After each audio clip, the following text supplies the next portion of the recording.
Hey everyone, Bianca here. Today I'm going to show you how to draw a realistic eye using only a set of 12 cheap colored pencils. This is going to be a real-time, step-by-step narrated tutorial. For this tutorial, we're going to be using the set of children's colored pencils, which I bought for €1.50. You really don't have to have the same set as me, just use whatever you have lying around. So the first thing we're going to do is make sure our colored pencils are nice and sharp, because this will make such a huge difference in the quality of your work, and you'll find it much easier to get down those colors and layers. We're then going to make sure that we have a nice and accurate sketch. You can use whatever method to make the sketch. You can freehand it, you could use the grid method, or you could even trace it. You do, however, want to make sure that you have some nice good quality paper. This isn't generally very expensive, and it'll allow us to create many different layers because there will be a tooth to the paper which the color pencil can grip onto. So we're going to be drawing this eye. I'll put a link to it in the description as well, so you guys can go and download the original. So I don't actually know how long this video is going to be. I just thought I'll draw in real time and narrate my steps, so you guys can have a good description of what's going on. And if you guys have any questions, just leave your question in the comments and I'll get back to you. So I will admit that at this stage I don't actually know how it's going to turn out, because this is a bit of an experiment for me too. I've never actually tried to do this before. But you guys should already be able to see how this turned out. So the thing to remember when doing your sketch is to keep the pencil marks nice and light. I've made them a lot darker than I normally would because I need to be sure that they're going to show up on camera. So let's start off with this brown and just get in some of our darker values. So you're going to want to go in very softly. I'm hardly touching the paper at all. We're just going to take our time and build up the layers. In my opinion, at least, the most important thing when doing colored pencil drawings is patience. Once you have the patience to take your time and build up your different layers, then you've done at least 90% of the work. So taking our time to build up the different layers will make it a lot easier for us to blend these colored pencils, especially since we're using cheap colored pencils. We're going to have to rely on the layering. Now, when we're drawing our eye, we're going to want to avoid a mistake that a lot of beginners make, and that mistake is drawing hard edges around everything. So we're not going to draw these hard lines, we're just going to want to have these soft, almost blurred out edges. This will make everything much more natural.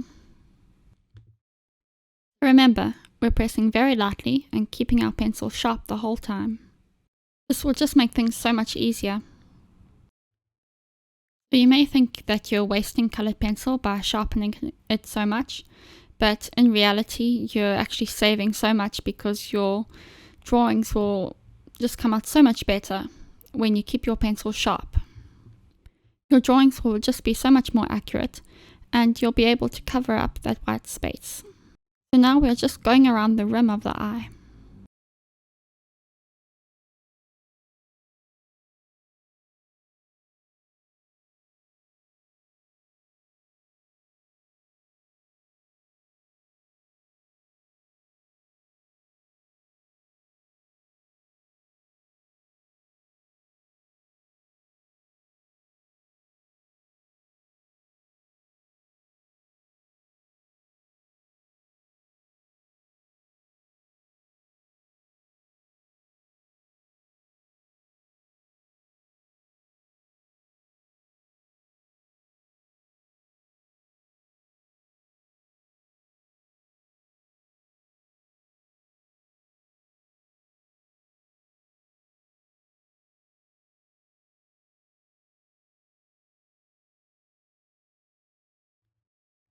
So I'm just pressing very softly. Now let's just get in a bit of this top crease.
When we're doing this, we're going to want to be thinking about the shape of the eye, and that means how the eye is constructed, and so how the highlights and shadows are created in the eye. So now we're just going back and forth between the different sections and slowly building up the shadows.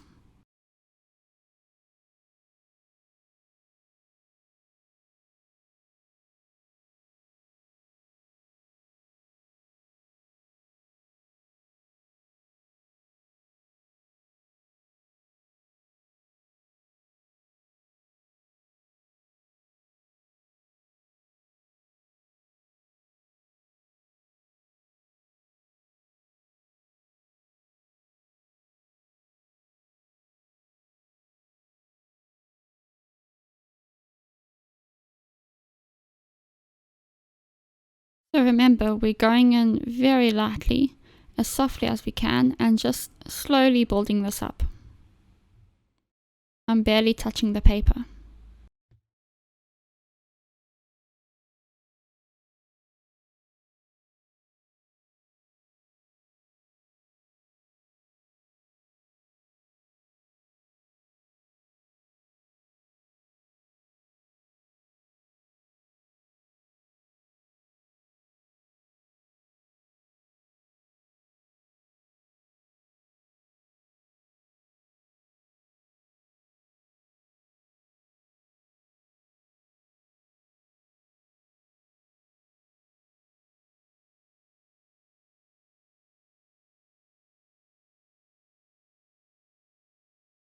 Notice how I'm taking the brown and I'm actually going into the white of the eye. This is because the white of the eye isn't actually white. It's much darker than you may think at first, especially this section over here on the right.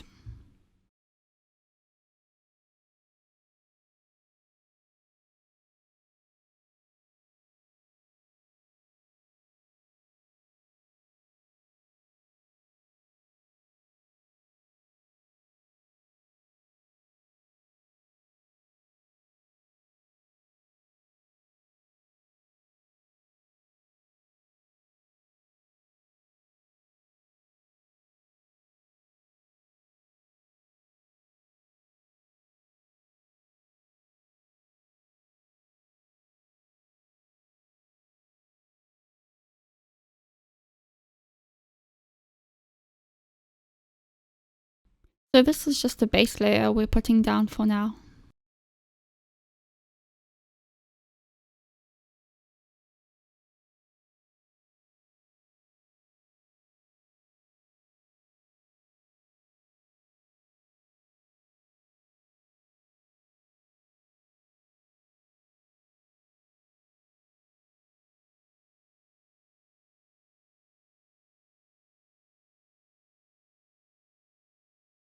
So for now, we're not going to worry about the eyelashes.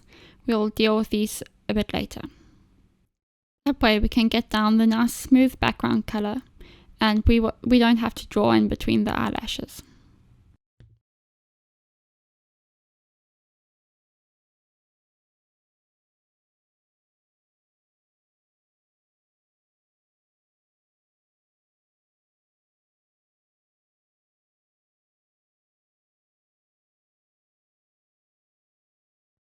So I am actually going over this crease again just to darken it up a bit, but I'm still not pressing hard.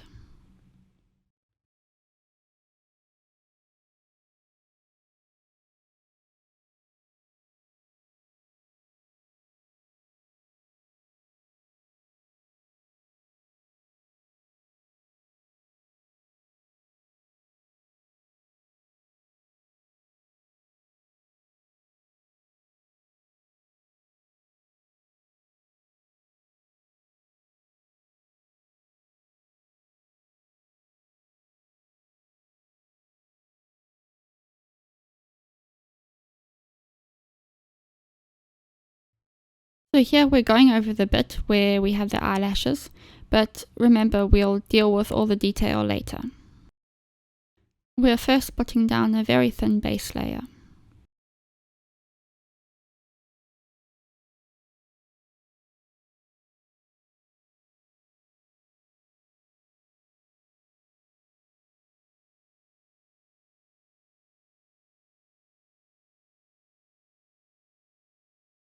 For now, we're not going to go over too much where the eyelashes get a bit thicker.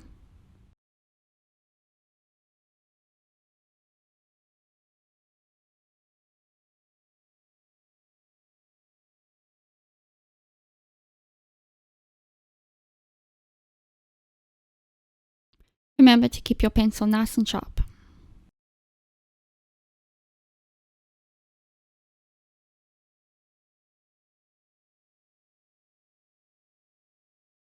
So let's just go around the waterline. We can see that the skin kind of drops off here and creates this shadow.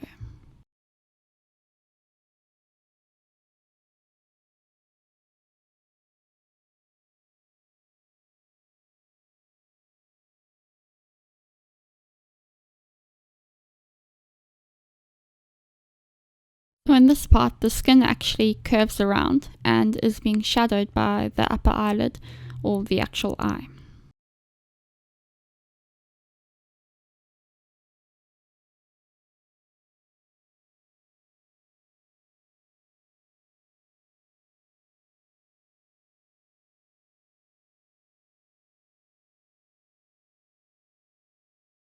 Remember, we're not drawing actual solid lines, we're just putting down a thin base layer of pencil crayon.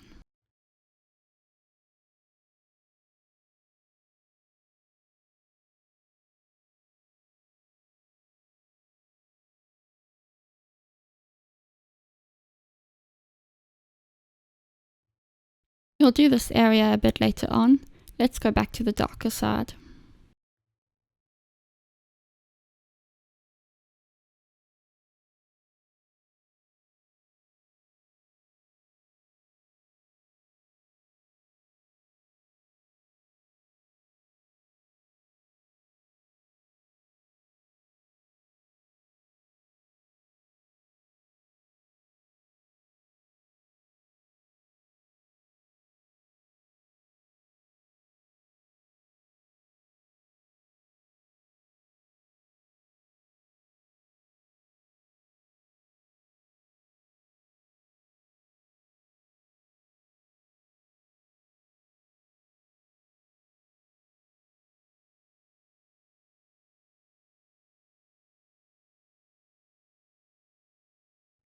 So if this video is either too fast or too slow for you, you can always change the speed in the YouTube settings.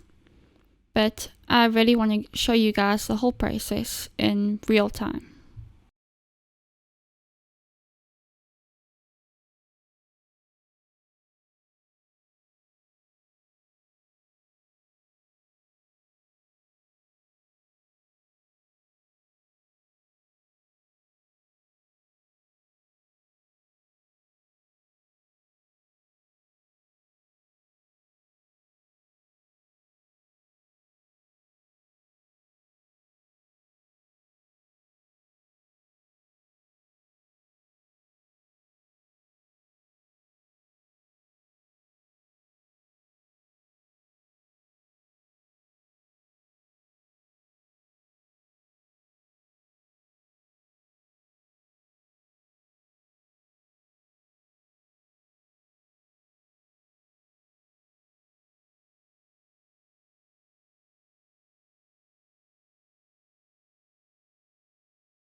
Remember, we're still pressing very lightly.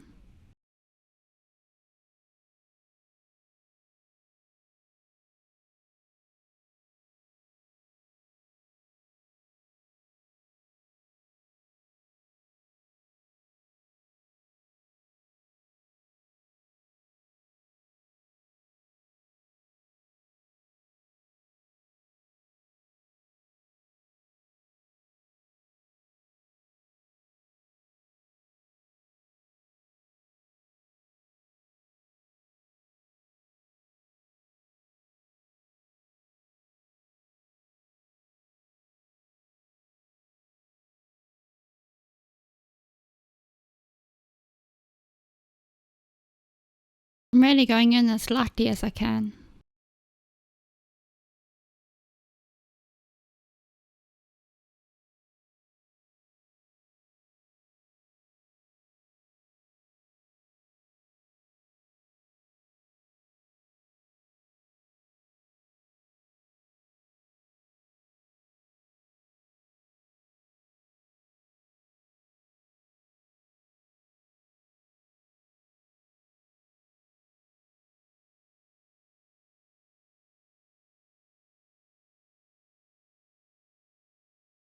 Now, let's move on to the pupil.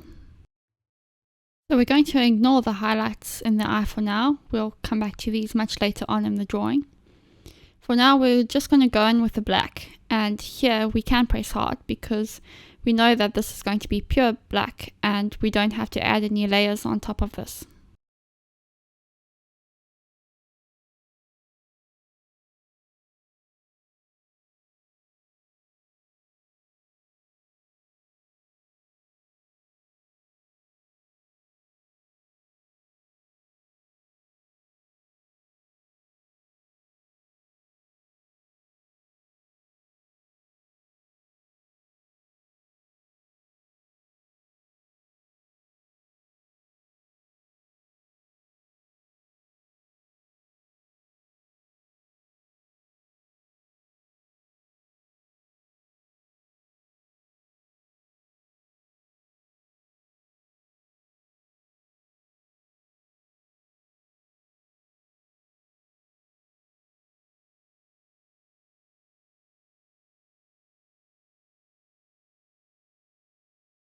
Because these are cheap colored pencils, we can see that this black doesn't look like a pure solid black, and so we're just going to keep going over it until it is. And remember, this step will be so much easier if you have a nice fine tip, so keep your pencils sharp.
So now our pupil's nice and black. So we're going to go around the edge. Let me just sharpen my pencil again. So we're now going to go around the edge very softly, just to blur out the pupil a bit and soften up the edge. So I'm just making small circles around the edge, which we're going to blend into the iris a bit later.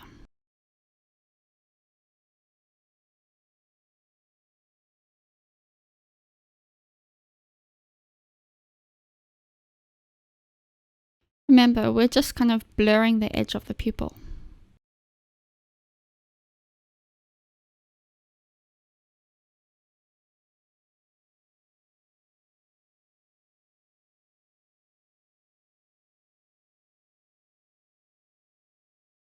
So once again, this is very soft. There we go.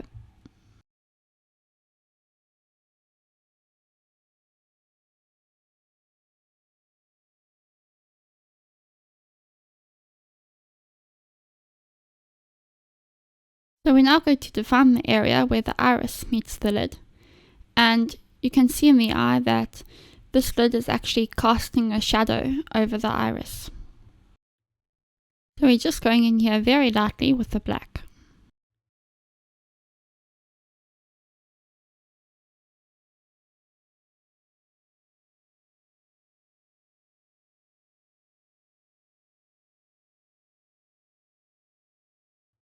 So we're now going around the iris with the black, but still very lightly, just to get in this edge of the iris.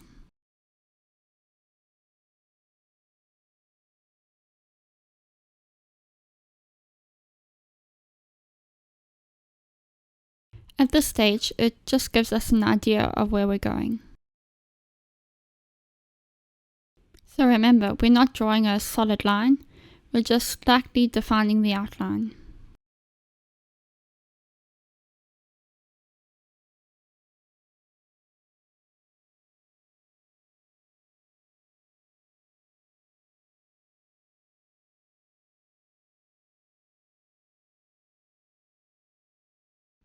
So let's just soften up the shadow.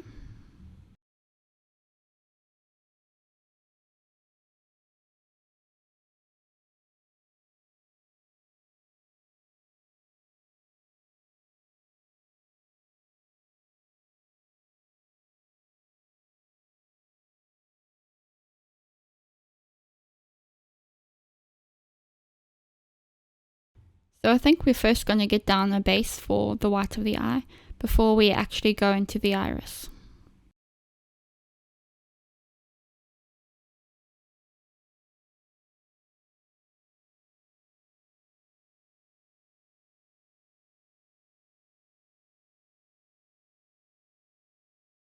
So I've just noticed now that among my colours I don't actually have any white or grey.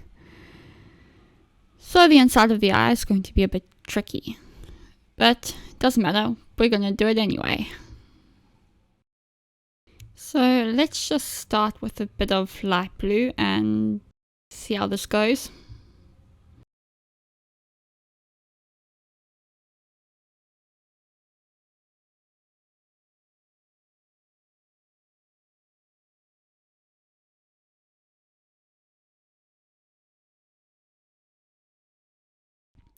Remember, we're just putting down a gentle, thin layer.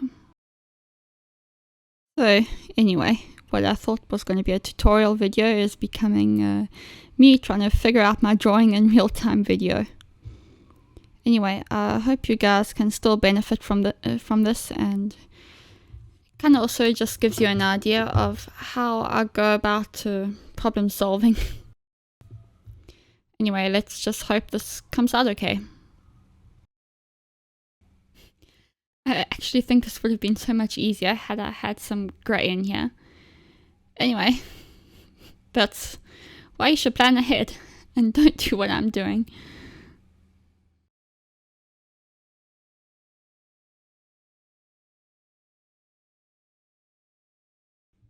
Remember, we're still going very lightly. Anyway, it should be okay because, you know, what you guys will be able to see is that colors actually don't matter that much. What's most important are the values, and that means how light or dark a color actually is. And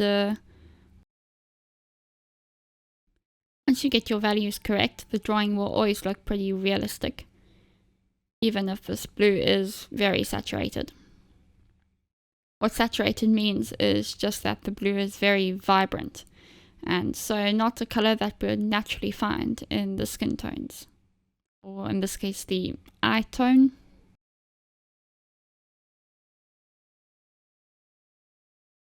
So when you are drawing natural things, you're normally going to want to desaturate your colors, so that means make them less vibrant. And we'll get to that later on in the drawing when we're going to try and tone down this blue. So we're going to have to find a way to desaturate the blue without making it too dark. But it should be okay though, because the white of the eye is actually much darker than we may think. Because right now we have it compared against a white background, and so it looks much darker than what it should be. But you'll see later on that once we have some more of our values and colors down, we'll be able to see that the inside of the eye for now isn't actually that dark, and it actually needs to go way darker. So we'll get there, I hope. Anyway, you guys have already probably seen what the end drawing looks like, so you can tell me in the comments.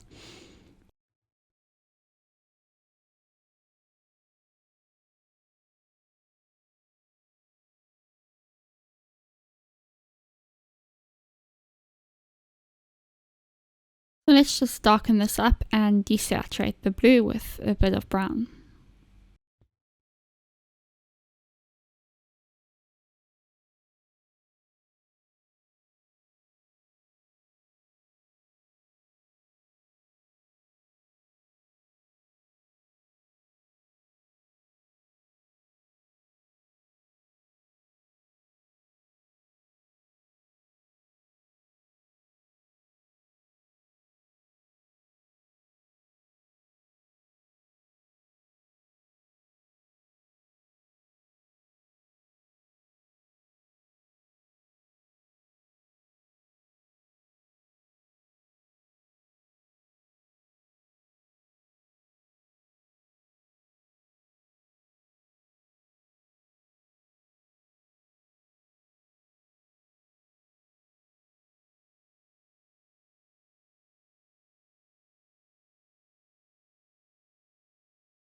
So let's go in lightly with the black.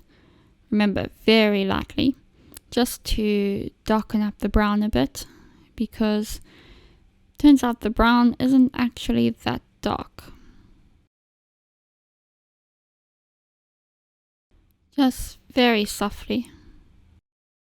So this is actually still the shadow being cast by the upper eyelid, and also by the way that the eye curves.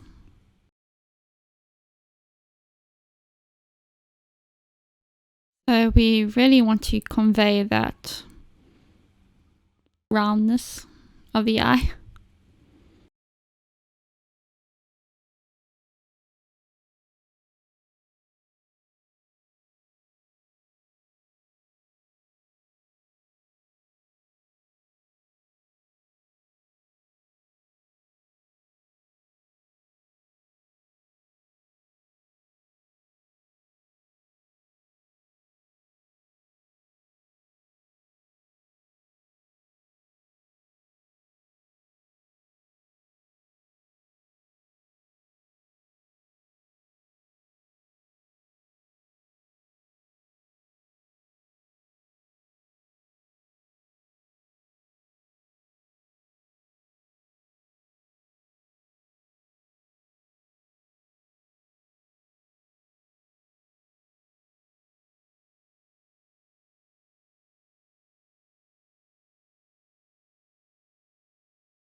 Don't worry if it looks a bit like a mess right now.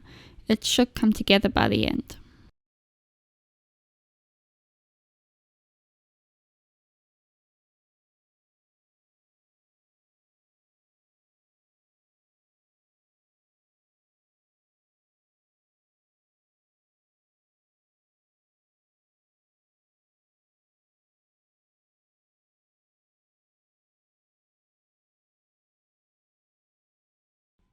And remember to always look and compare with your reference photo.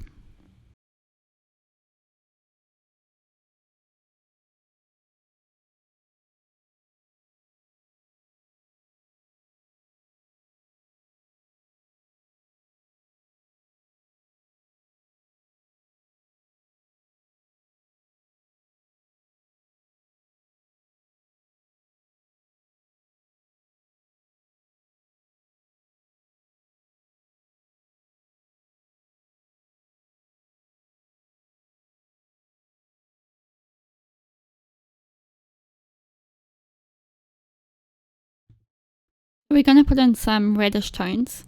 This comes from the fact that there's actually quite a few blood vessels around the eye.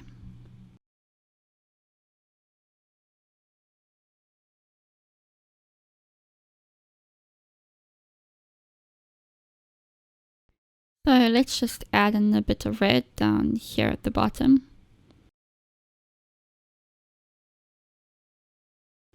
And then around here.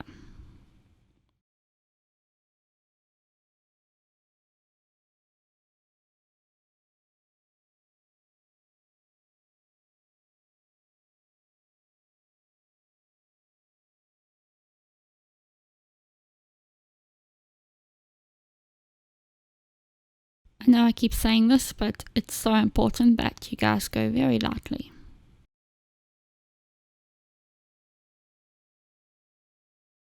Now let's just go over this edge which we drew earlier. Just kind of blur it out a bit with the red. So we have this nice soft edge. You often kind of see reddish tones around edges because the skin is actually translucent. So that means the light comes into the skin, goes through the skin a little bit, and then bounces out. So what you're seeing is actually the light bouncing off the redness inside the skin, if that makes any sense. So it's basically blood. And remember, we're not trying to draw one thick solid line. Let's come over here.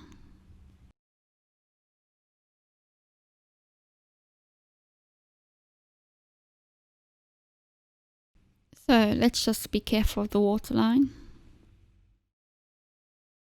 Now let's go into the corner of the eye.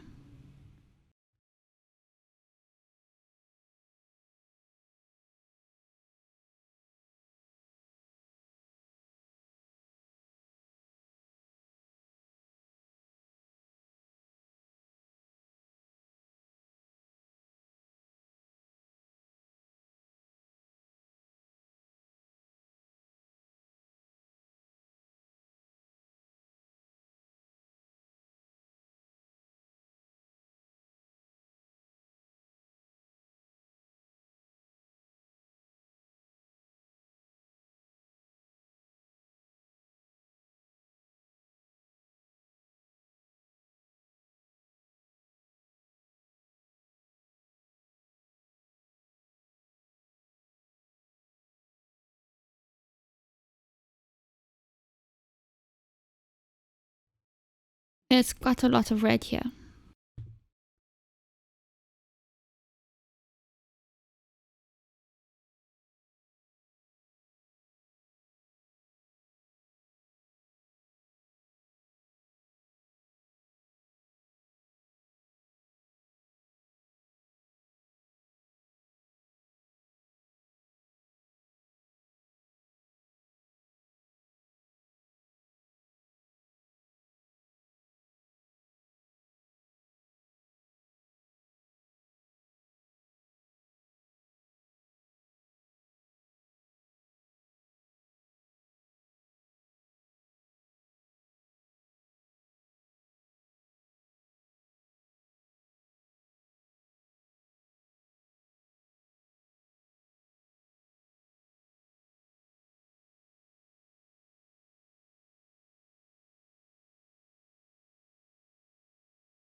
Remember to always compare with your reference photo and to always keep in mind where the shadows and the highlights are.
Let's just go in softly with the orange, just to add a bit more vibrancy.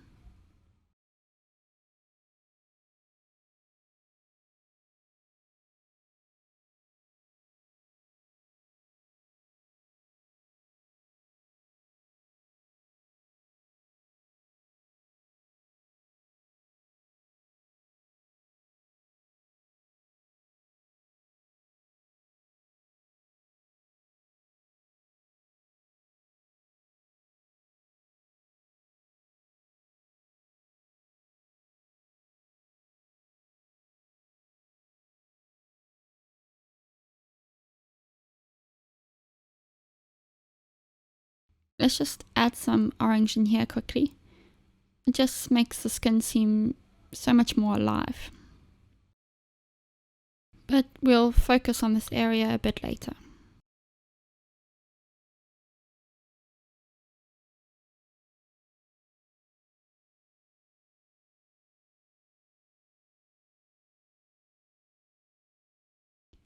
Let's add a bit of orange over here. Just up here where there's still a bit of blood and light hitting the eye.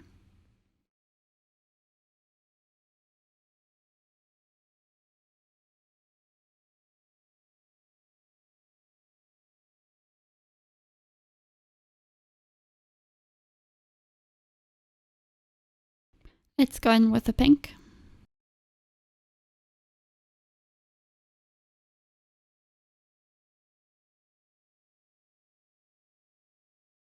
We're just going to go over the same areas where we went in with the red.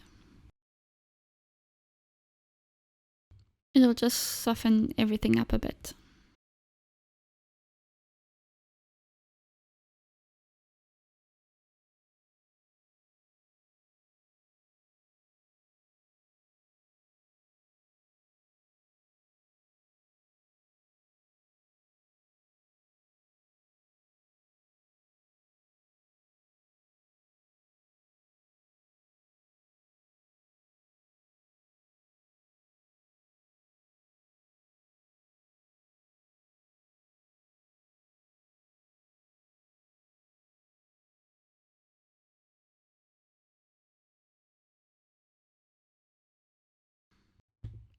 Just some around the iris. We'll focus on this edge a bit later.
This area of the eye is still way too light, but don't worry, we'll fix that.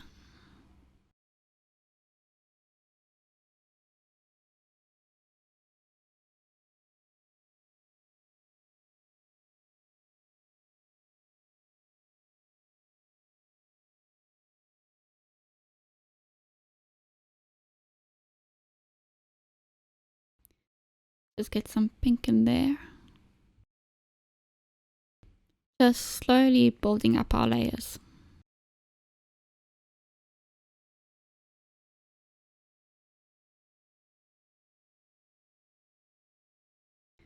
Let's just go back in here with the brown, just to darken this up and desaturate it a bit.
Remember, we're always looking at the reference photo.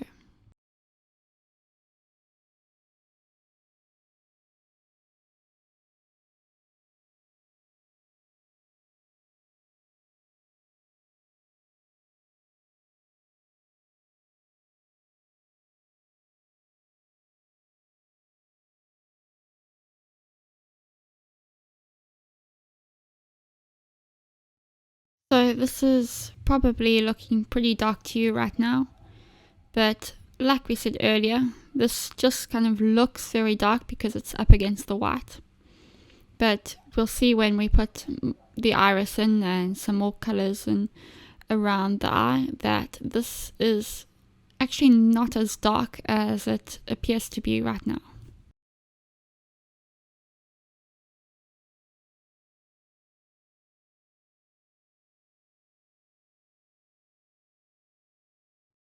It's actually not dark enough.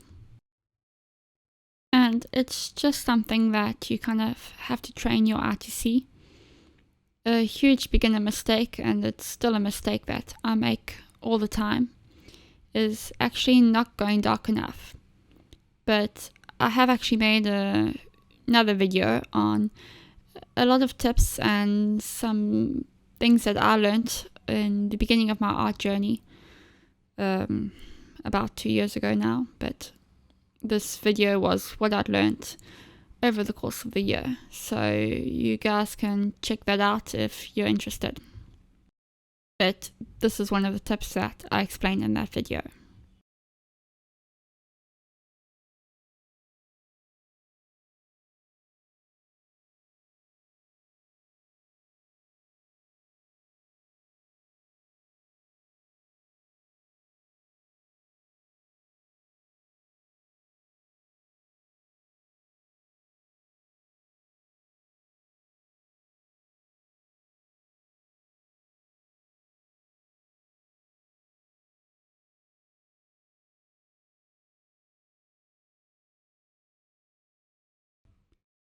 So let's finish off with this for now and then come back to it later when we have some more values in.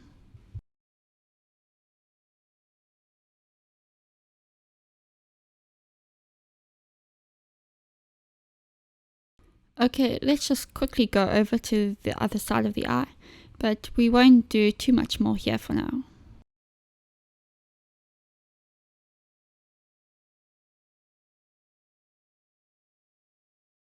So we're just softening out these edges and smoothing the transition between the different colors.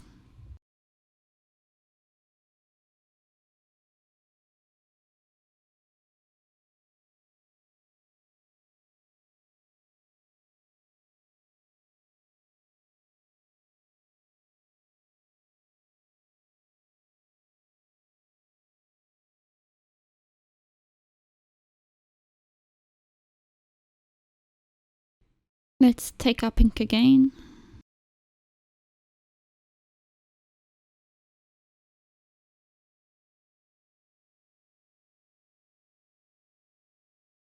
And don't forget to leave a space for the highlight.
Let's better define the inside of the eye here with a bit of brown.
So let's take a bit of purple and go in around here. Yeah, I think this will actually be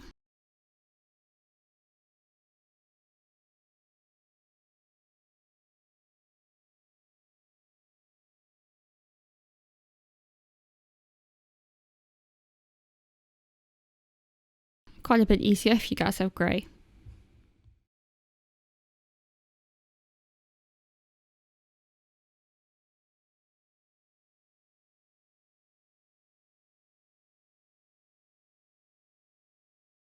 But I don't.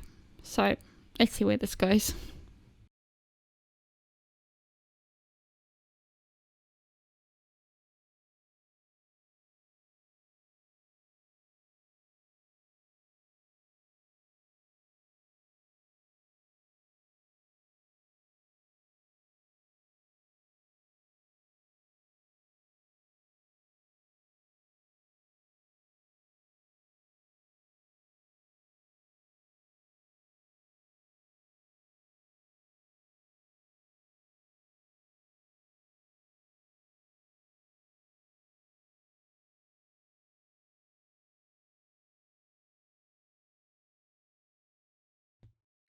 So if you look at the reference photo, you can kind of see that there's this halo around the iris. So we're just going to draw that in. So let's start off with a darker blue.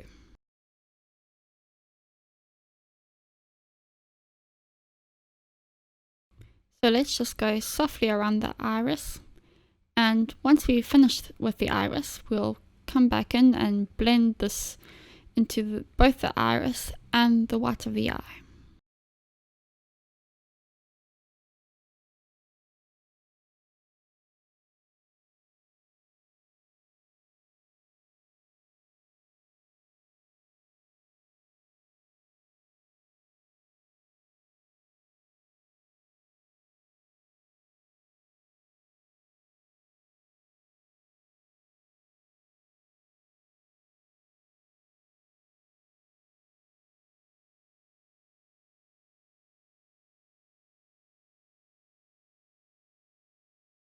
So we can kind of go over this black line that we've drawn just to start to blend the two together.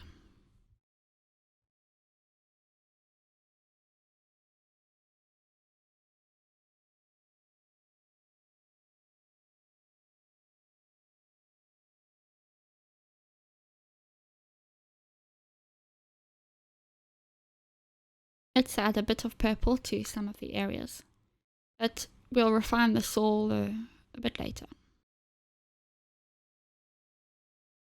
So you guys don't have to worry if it's not perfect yet.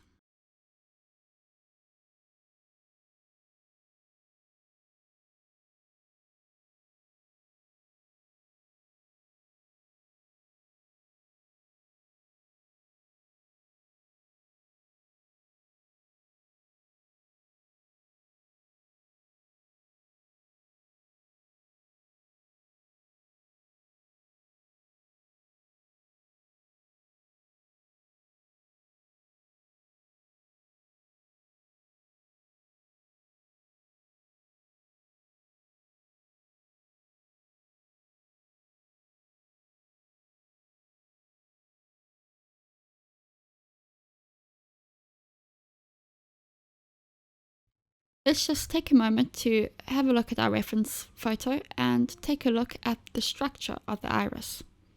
So we have two distinct sections, well maybe three if we count the outer rim, but we have the inner iris and the outer iris. And we're just going to start by putting down a base layer for these two sections.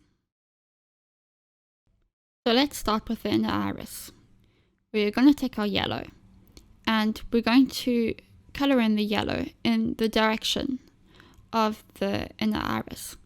So you guys can see that in our reference photo that there are these kind of spokes. So we're going to start from the pupil and we can imagine that we're drawing lines, very soft lines of course, from the center of the pupil out to the outside of the circle. And by that I mean the outer iris. But we're going to stop halfway through. It doesn't matter if it's not exact for now, we're going to go over this anyway. You guys should actually lighten up your pencil drawing when you're doing this. I've kept mine as it is, so you guys can still see my structures. Just get some yellow in over here. So remember to go very lightly because we are going to layer a few colors over this. So let's go. So up towards the top here, the yellow just kind of starts to taper off and we get this light blue again. So I'm just drawing in the yellow borderline. Remember to vary it a bit and you want to create these different spikes. The more random they are, the more natural it'll seem. So it forms this random jagged border. It doesn't have to be exactly like the reference. In fact, you're probably wasting your time if you're trying to get every stroke exactly the same as the reference.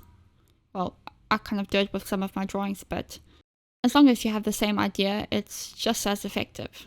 And by that I mean you just have to get the sense of the same pattern. Because like I said, this is a very random thing that happens in nature. around here.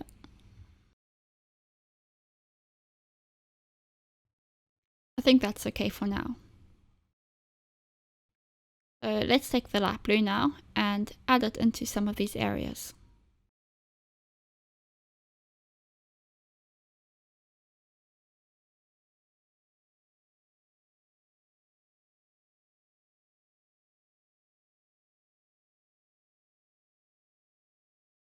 Remember to always look at your reference and just take note of where the highlights and shadows are.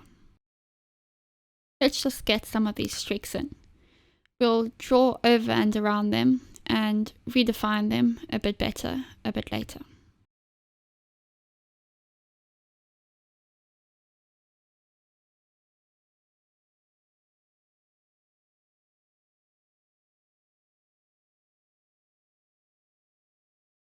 We're just trying to follow the form of the iris and the overall general pattern.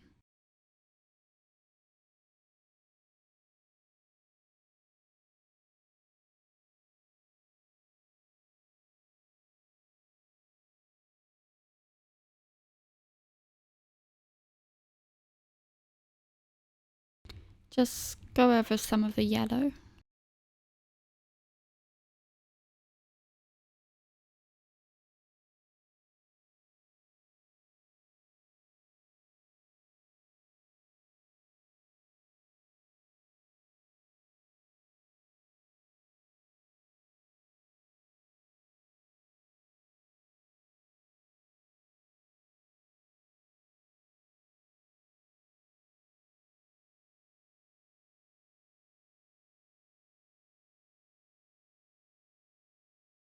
I will say that this is easier when you have many different colors, but we don't have that luxury, so we're just going to make do with what we have.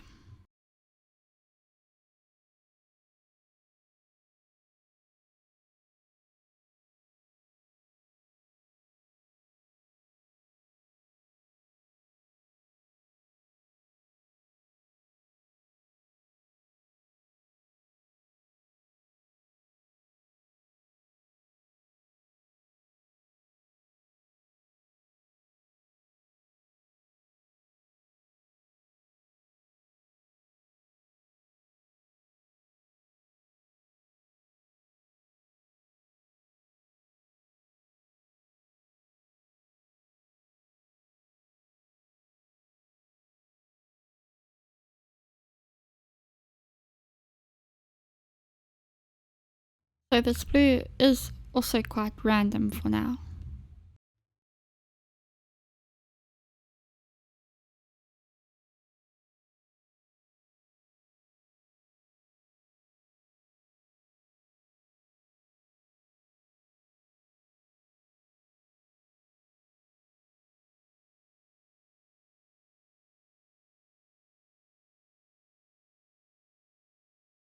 Just remember that you want your lines to point to the center of the pupil.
So here we're going to take our black and draw in some of the shadows.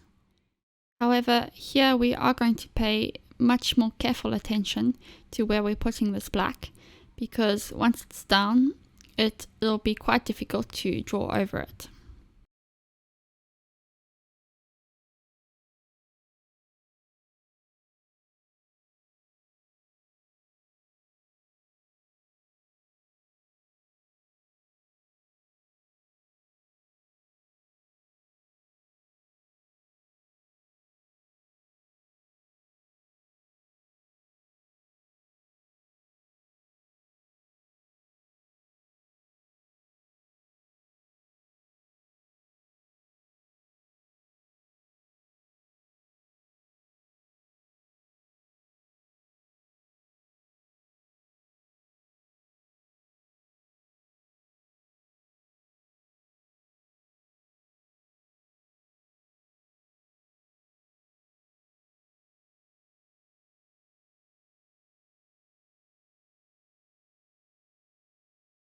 So remember, you don't have to draw them exactly like they are in the reference, but just be mindful of which areas are more shadowed.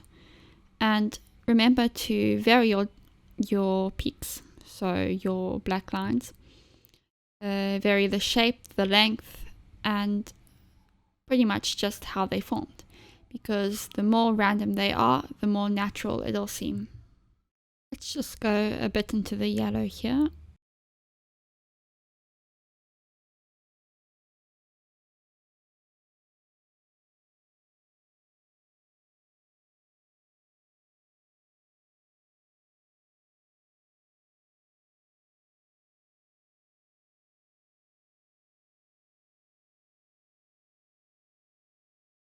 Remember, we're pointing everything towards the center.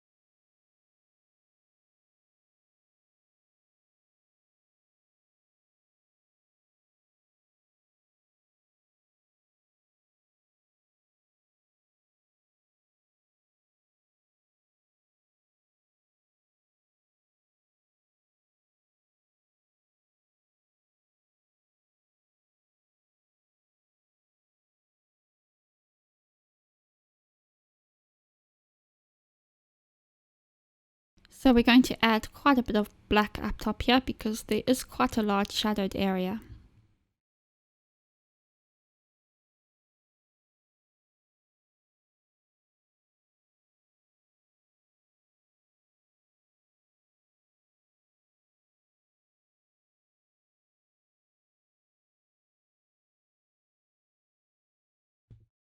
We're not worrying about the eyelashes and their reflections just yet. For now, we're just getting in the basic forms.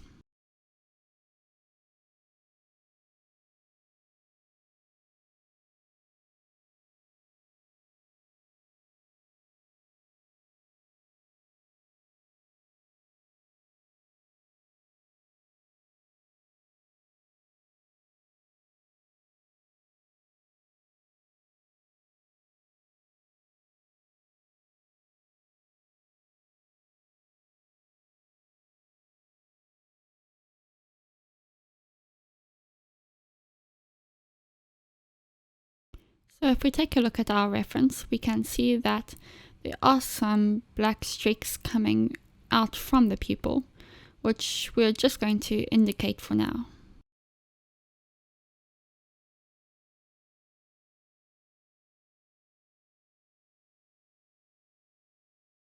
Remember, we're always keeping the structure of the eye in mind when we draw these.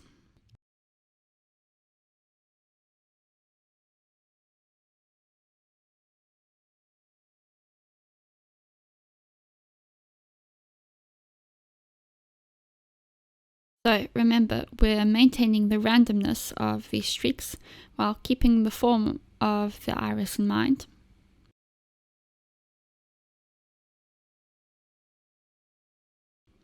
And remember, these are not thick solid lines. These are gentle, slightly blurred lines.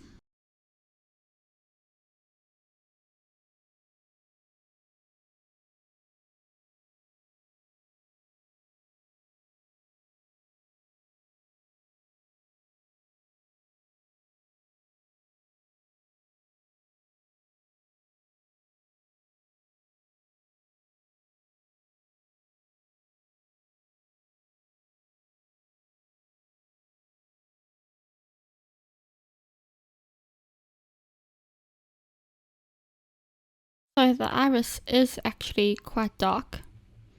And here we have a blue eye.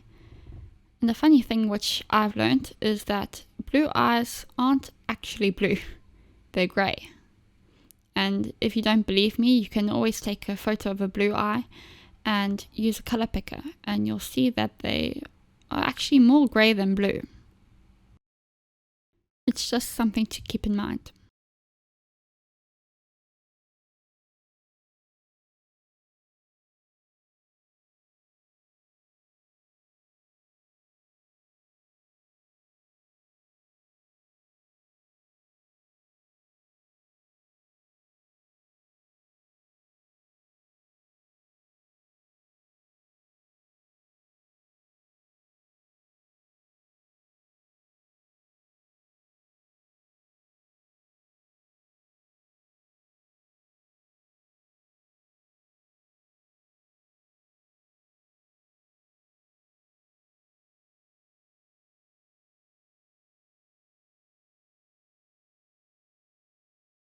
Let's just sharpen the black, and remember we're keeping all our colored pencils sharp.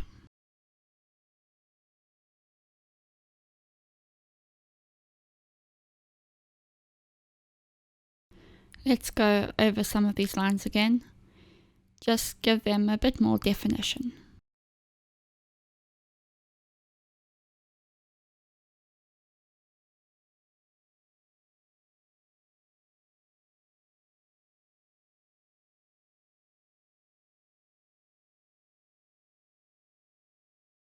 So here at the top, they kind of just fade out and become very soft.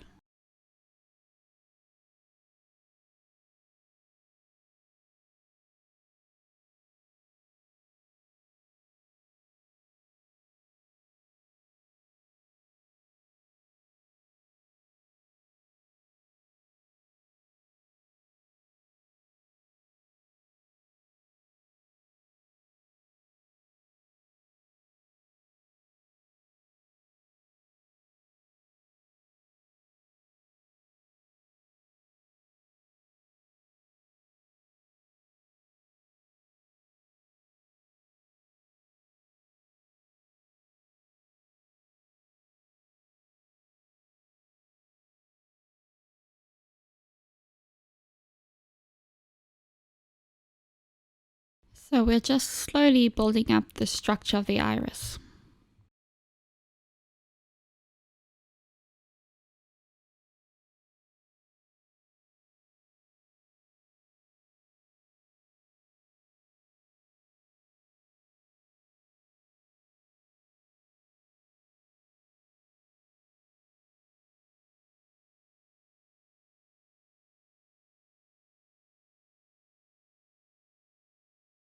Let's just soften up the edges a bit.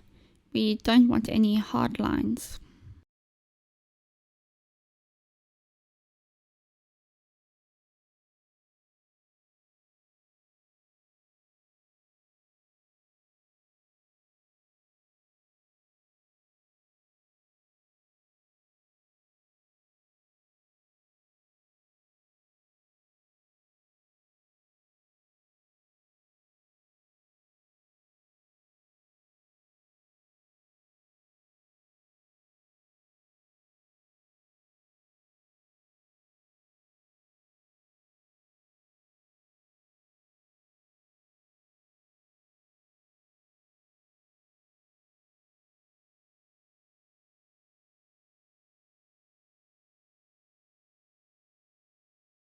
So in some areas we have these yellowy green patches.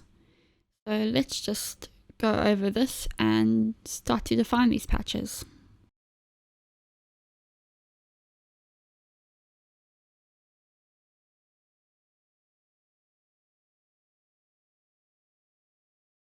There's also quite a bit of purple in some places. Let's just put some in gently over here.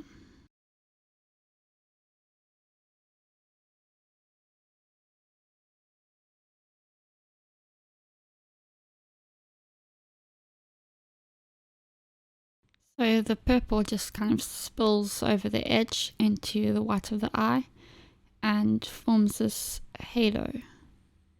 The halo is particularly present down here.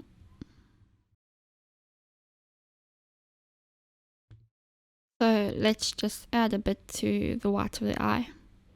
I know we're supposed to be doing the iris, but I often like to go back and forth and just adjust everything as we go along. I like seeing everything just slowly coming together. And here I'm using short circular motions and keeping everything very light.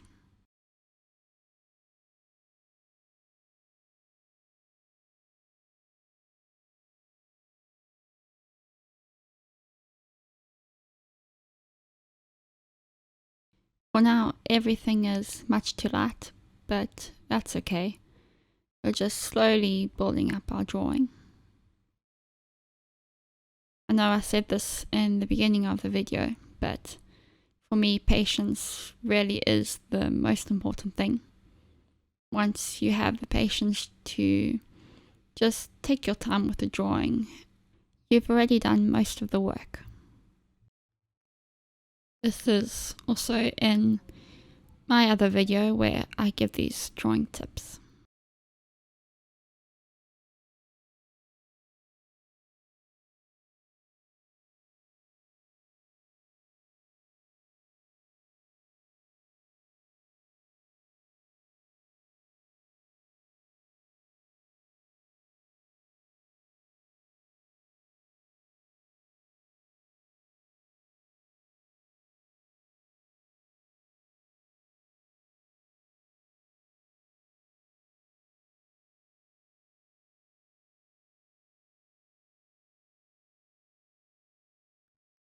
So this side of the iris has quite a bit of purple in it, but be careful when you're putting in your purple not to smother out all of the blue.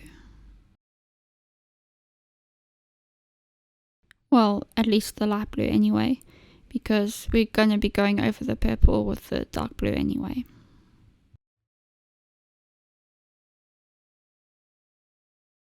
So it spills over into the white of the eye.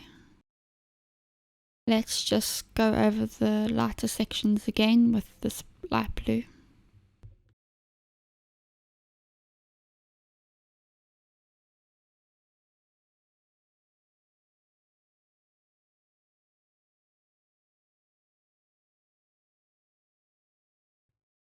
So now we're going to take our dark blue and go over the darker sections of the eye.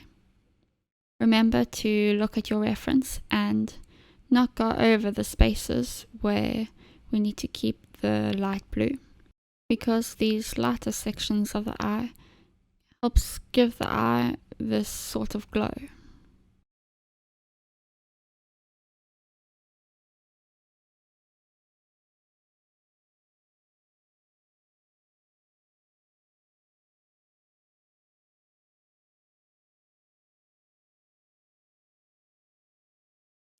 This has to be darkened up quite a bit still.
Let's take our sharp black pencil and just go over this.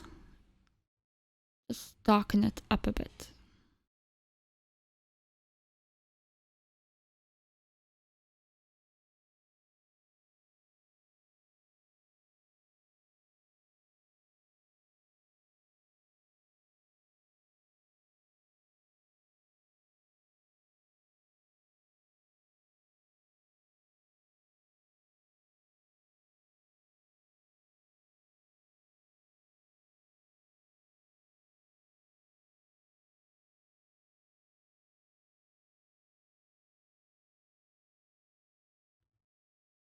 So we're now just defining these black spokes. If we look at the reference, we can see that they form this pattern and they really do work together.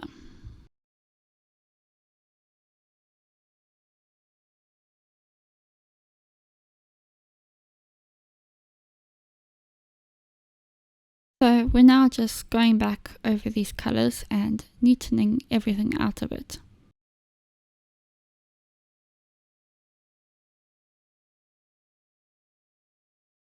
Remember, you don't want to create solid hard lines, but nice soft lines.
Let's just add some brown to the inner iris over here.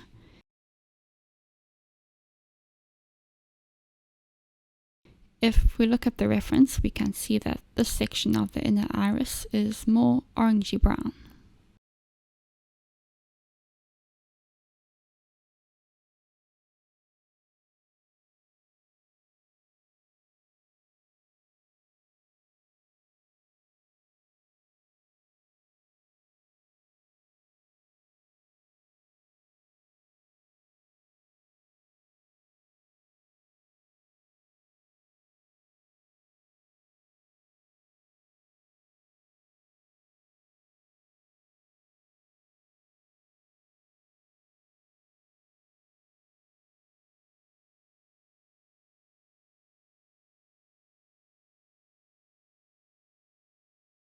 Just add a bit more light blue into this area.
We're still just slowly building up the layers.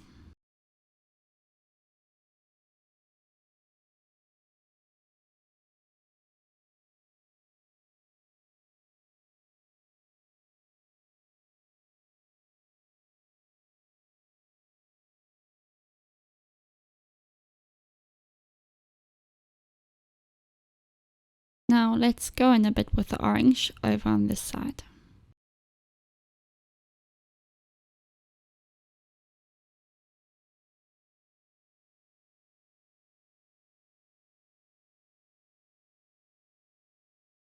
Let's bring it slightly over into the blue.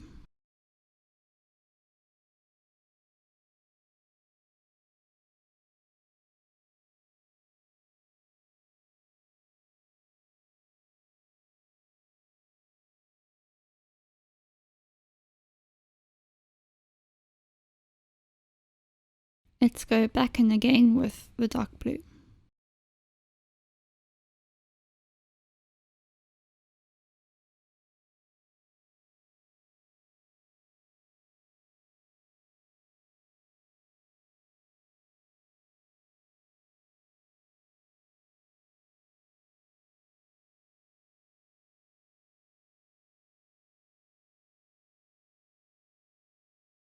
We're just using this to blend the colours together while still letting some of the light blue and yellow show through.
Let's go back in with the black.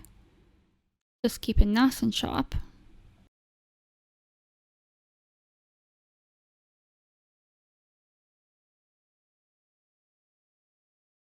And we're just filling in all these little white spaces.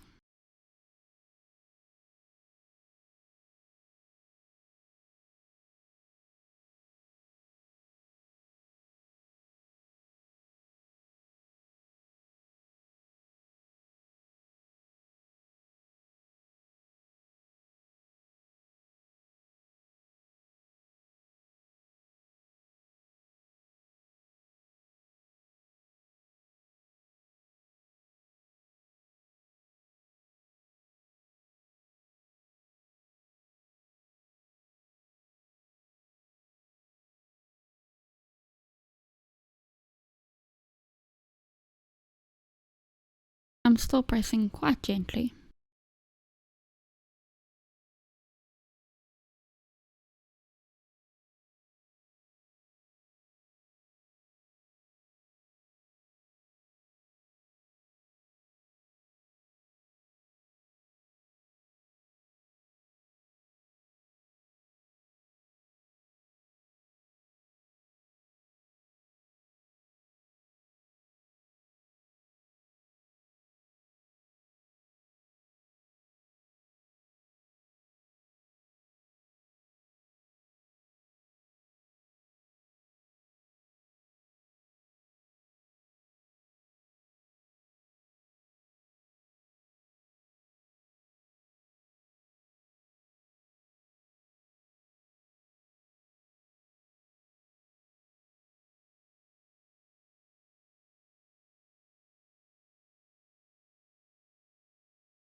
So we're just going to go in small circular motions just to give this a soft edge.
And remember to just take your time with this. I think it's better to take your time and produce something a lot better than if you just rush the drawing.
Let's just blend in some of this purple.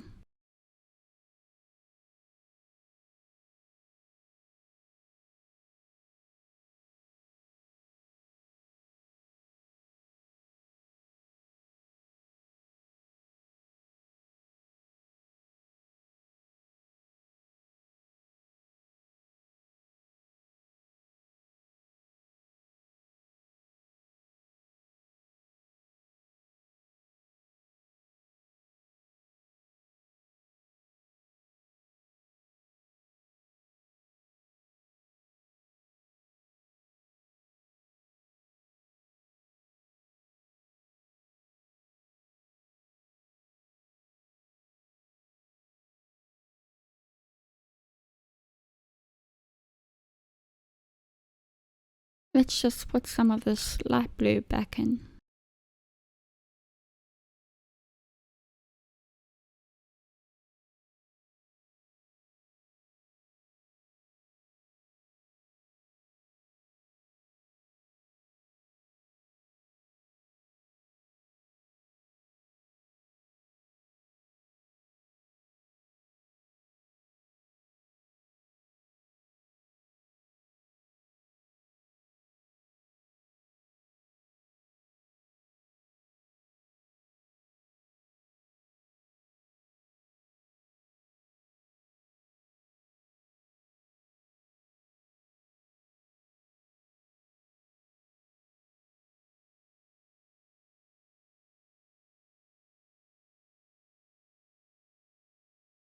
Let's just get some of this light blue into the top here. You can see in the reference where there's this lighter line.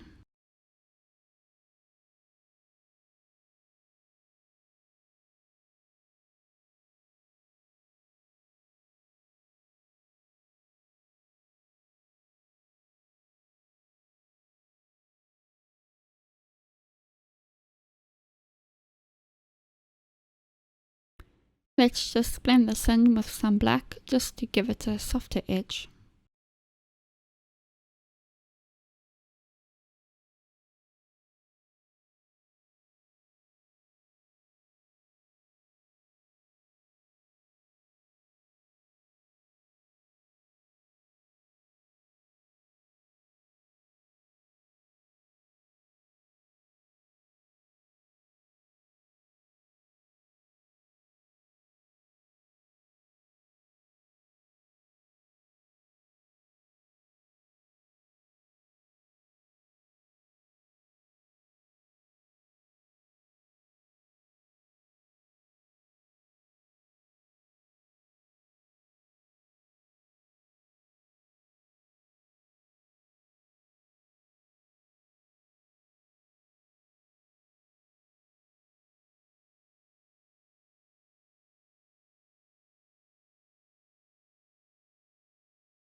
You can see that this is starting to go a bit green because we've mixed in blue with our yellow.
We're just trying to give this section a bit more texture.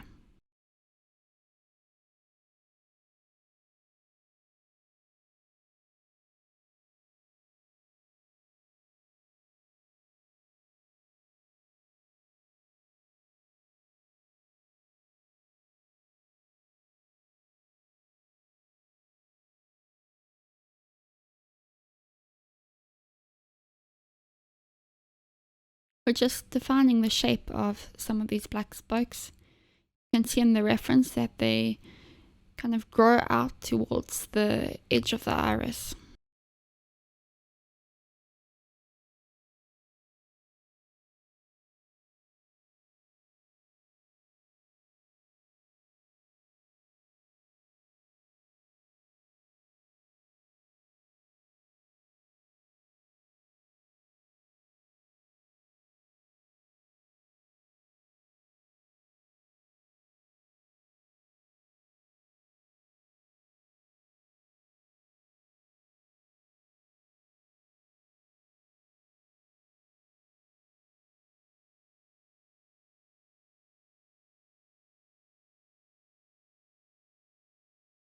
So we're just rounding off the bases while still keeping the form soft.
So it's actually pretty dark in here.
So before we finalize the iris, I'd just like to go back and define some more of the values in the white of the eye and in the skin around the eye.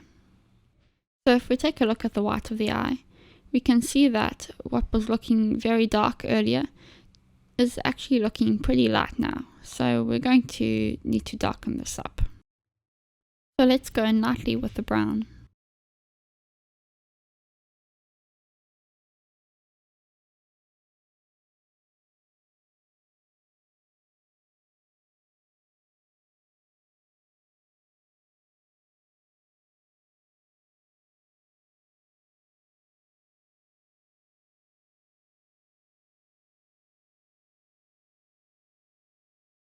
Just sharpen the pencil a bit.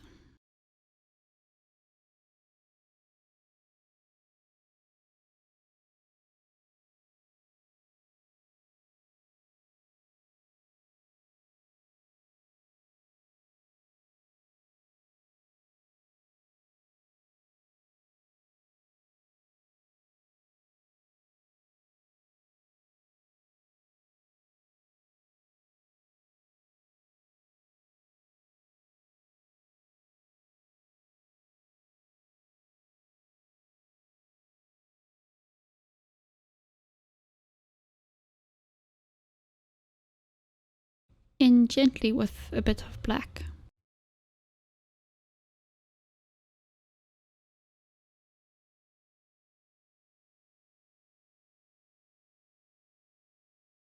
So I wouldn't actually normally use black on the face, but because this black is very light and quite translucent, it's okay because we do need something to darken up our colors.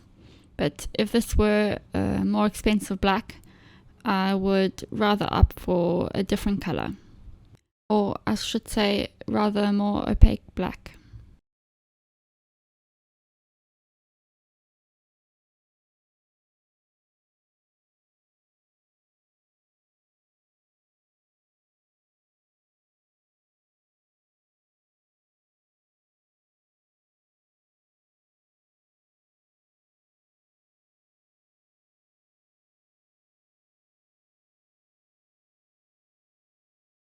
Let's get some in down here.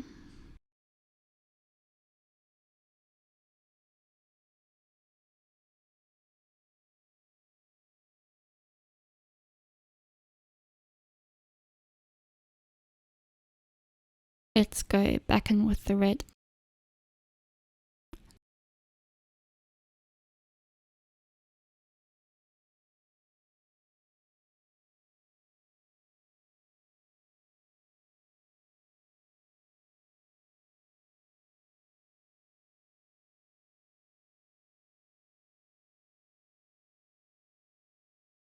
Let's go slightly over the edge.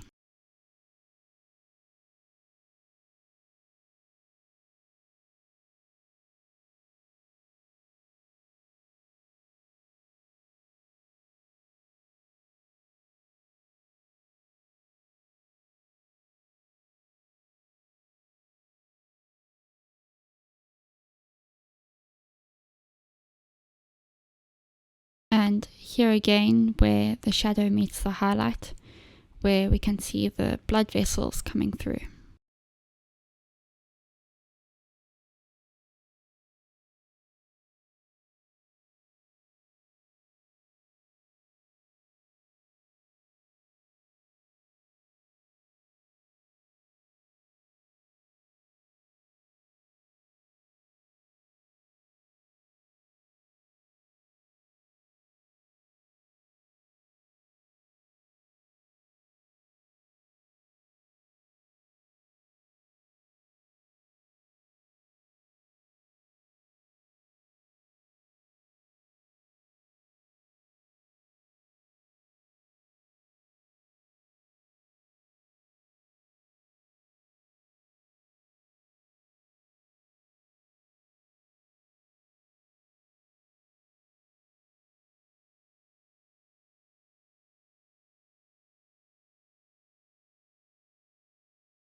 So let's now do some of this waterline and put down a base layer of pink.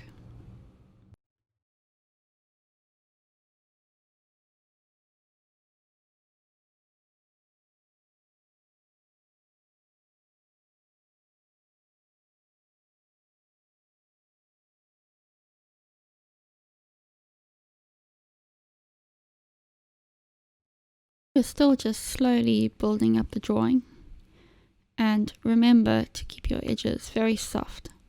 This will make such a huge difference in the realism of your drawing.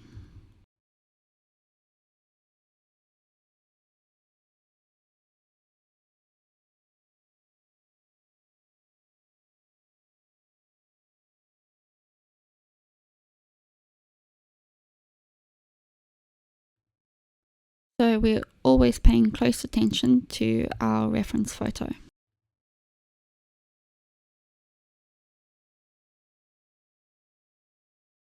Let's go to the upper eyelid and put down a layer of pink.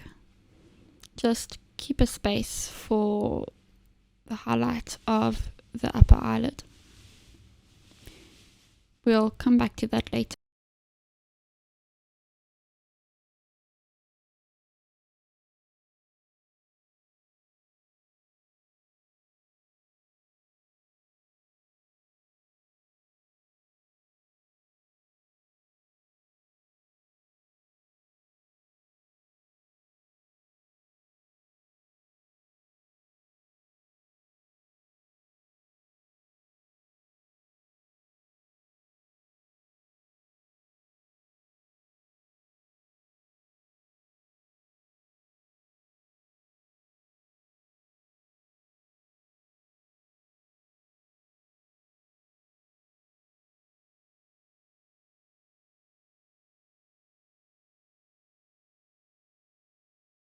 Let's go back in with the brown and just define the form of the lower eyelid.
we're now just going around our drawing and comparing our drawing to the reference and checking for the shadowed areas.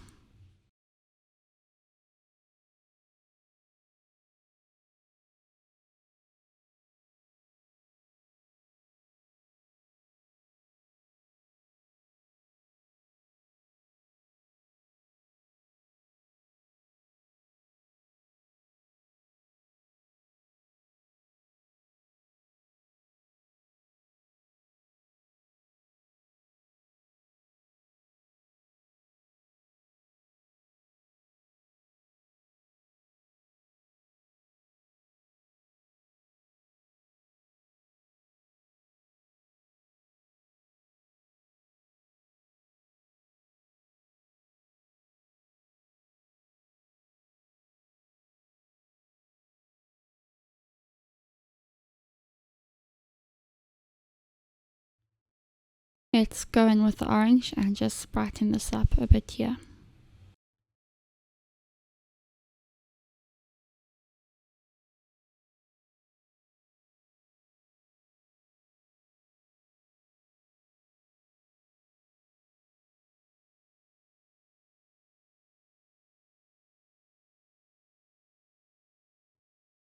We're not going to put too much orange in because this is quite a vivid orange.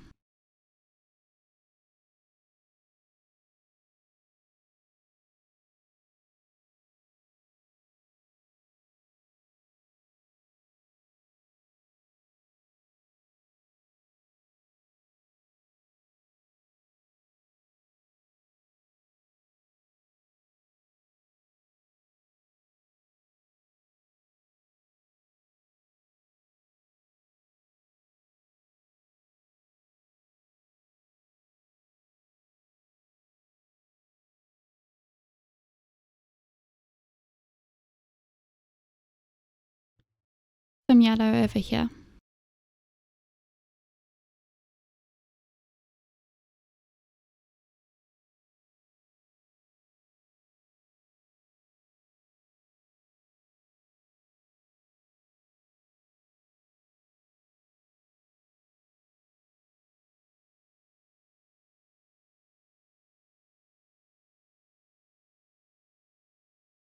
Let's just go over a bit with the orange again.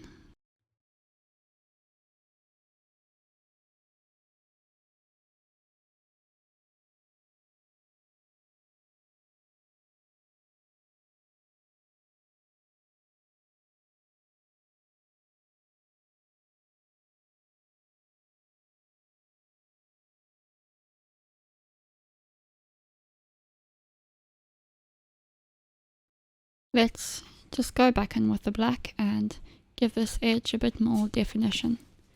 And remember, we're just slowly building up the layers.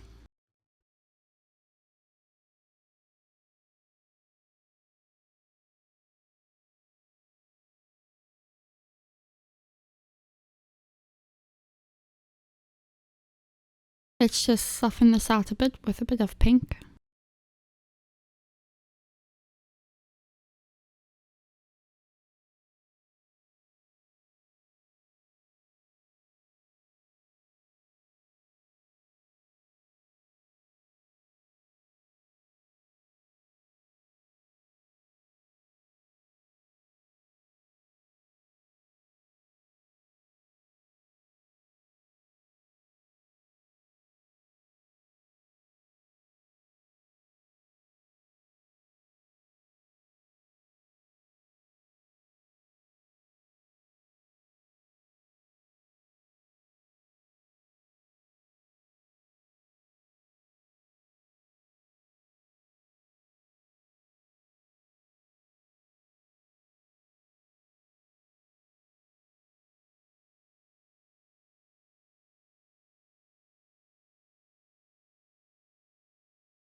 Unfortunately, we don't have any white or grey, so we can't actually lighten things up. Well, it's very difficult to lighten things up. But as we said before, we'll make do with what we have.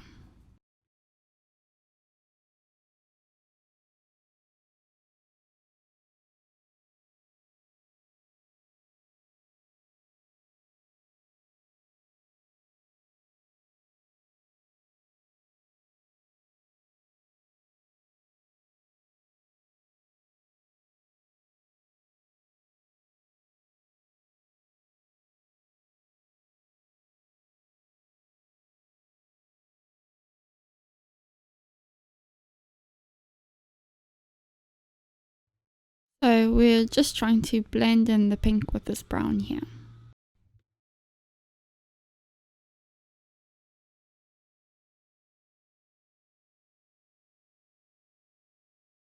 Because these are cheap colour pencils, they don't blend very easily, so we just have to go slowly. This entire pack of colour pencils actually cost me less than one of my good quality coloured pencils.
So I'm trying to use this brown to also desaturate everything.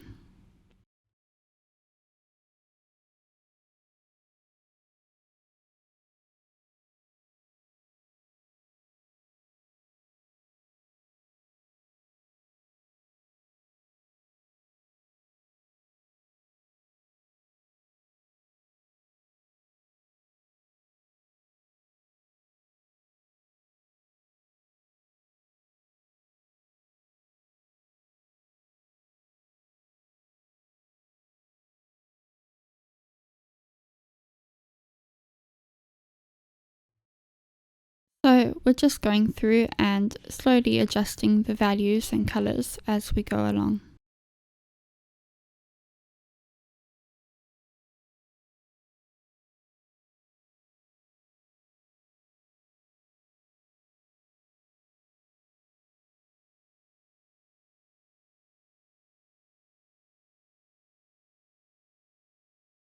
Let's go in with this pinkish purple.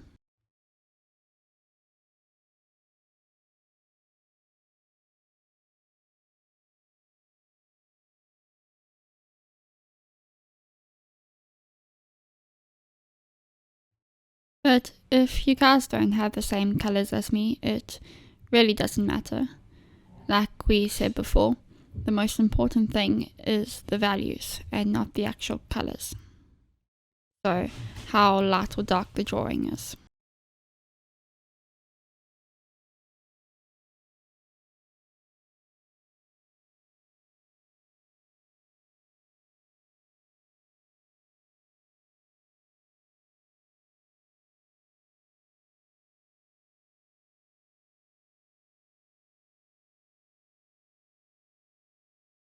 Let's go in down here a bit.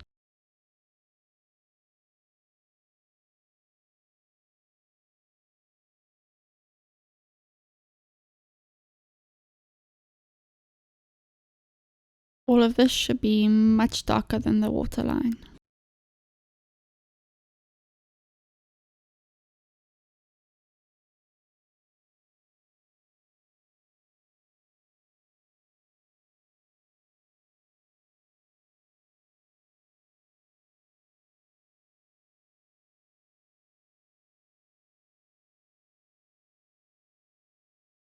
I'd just like to take a moment to thank everyone who's subscribed to my channel or left a like or a comment on one of my videos, because you guys really do help me so much. It helps YouTube know that you guys like my videos, and I really do appreciate every single one of you. And if you guys want to leave a comment, I try to answer every single comment on my videos.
So we're just going to go over all of this with a light layer of brown, just to darken it up and desaturate it a bit.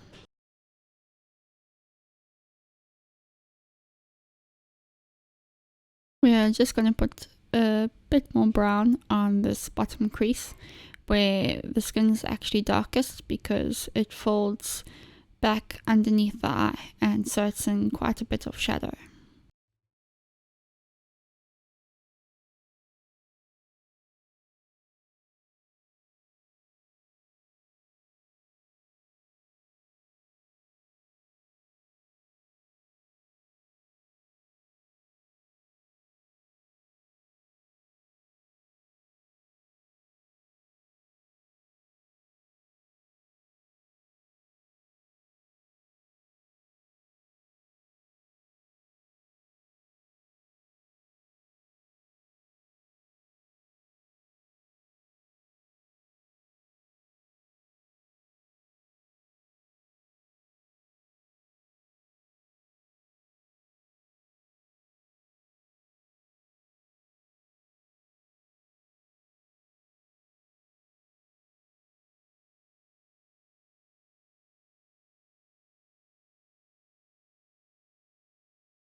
Let's go back in with the pink and fill in this white space, just very gently still.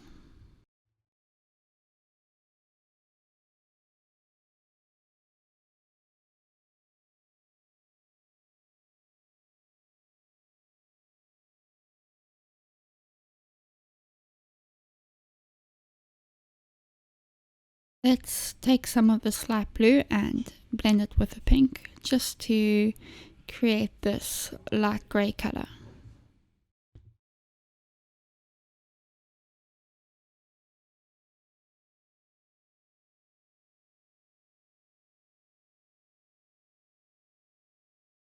Let's put a bit of pink back in here.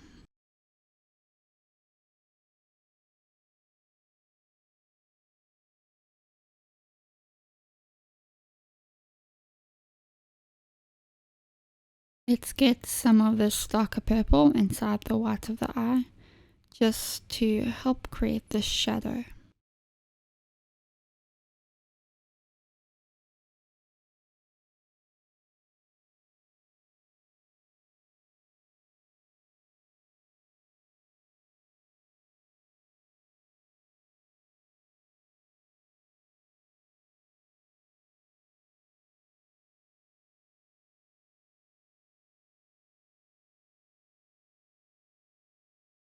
Back in with the blue.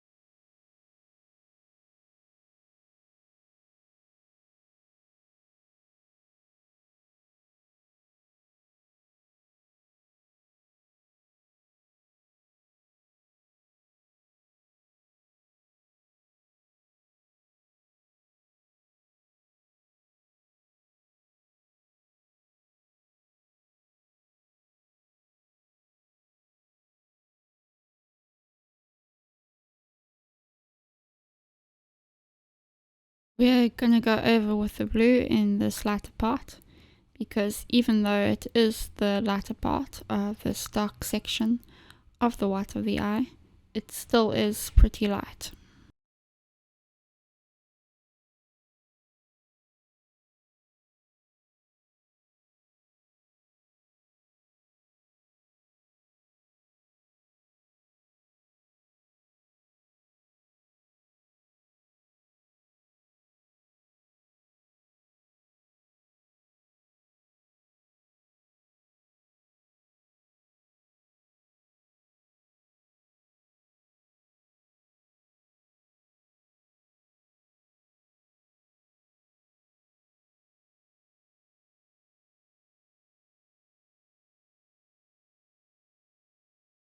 We're just trying to blend this very soft halo into the eye.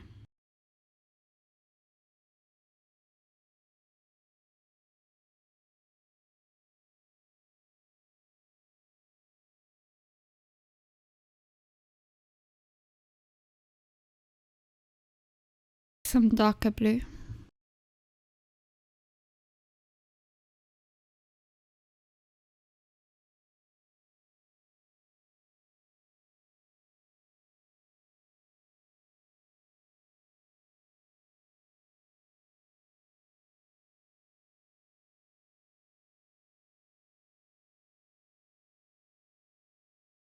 Let's go down here. It's slightly more present down towards the bottom here.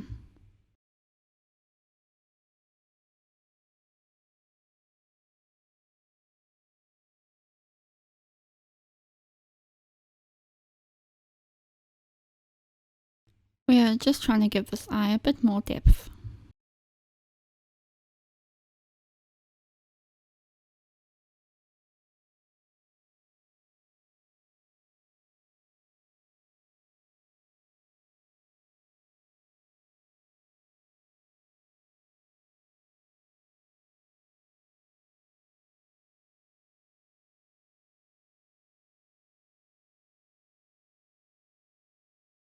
So here we're just trying to create this darker grey by adding blue and brown.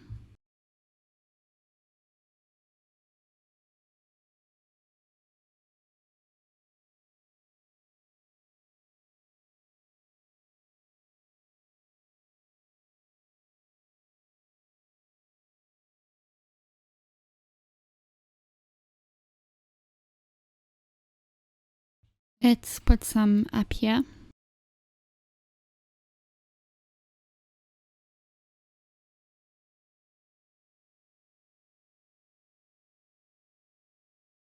And this blue kind of just spills over the edge of where we put this brown. Now remember, we have no hard edges. Everything's just this gradual blending.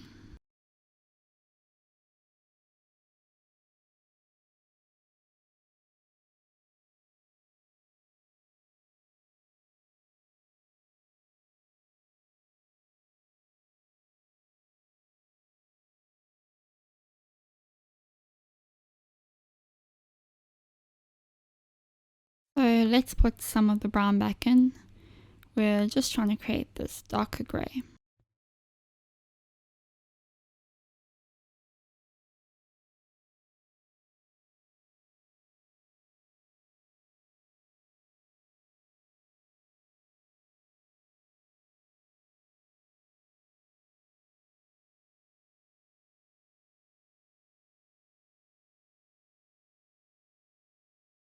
So it's just a bit darker here, up near the iris.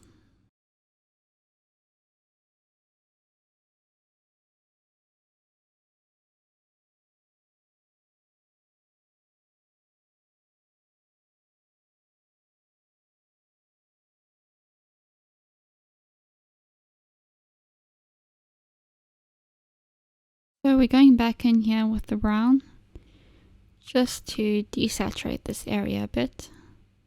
We don't want to darken up this area next to the iris too much, but we do want it to be a bit less blue.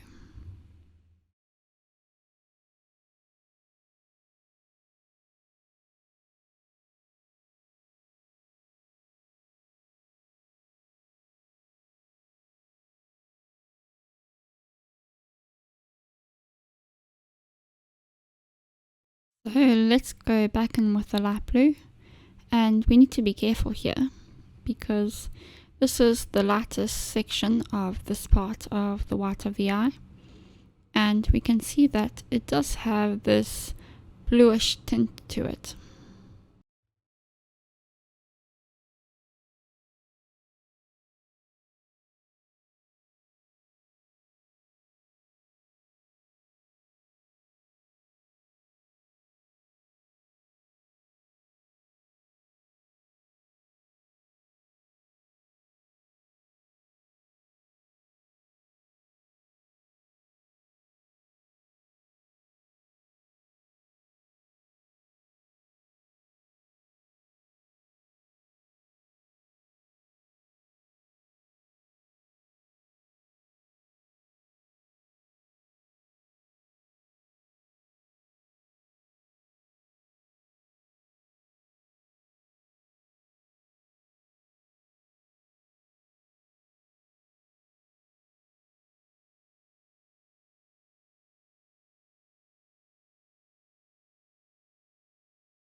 Let's go in here on the other side. I think we'll add some brown to this just because this blue is far too saturated.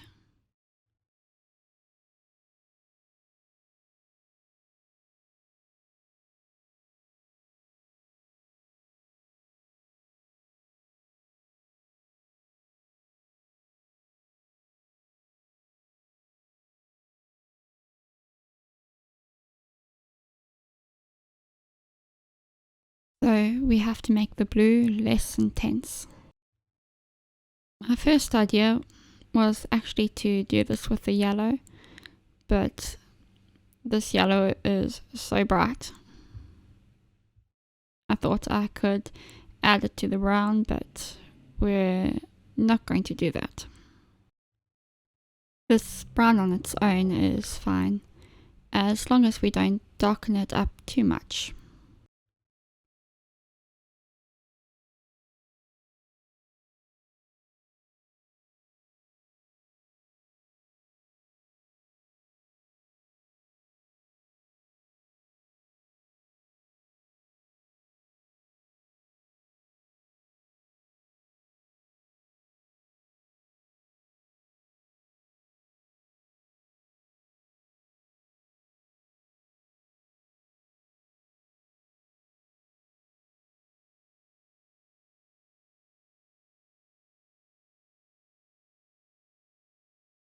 So let's just darken it up a bit under the iris.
We're just slowly building up the shadows.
Just a bit more up here.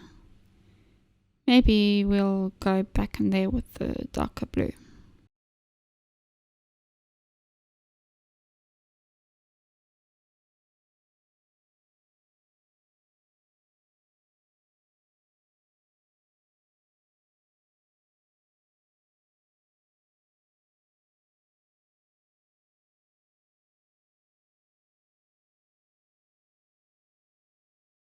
Actually, let's go back in here with a bit of purple and darken this up.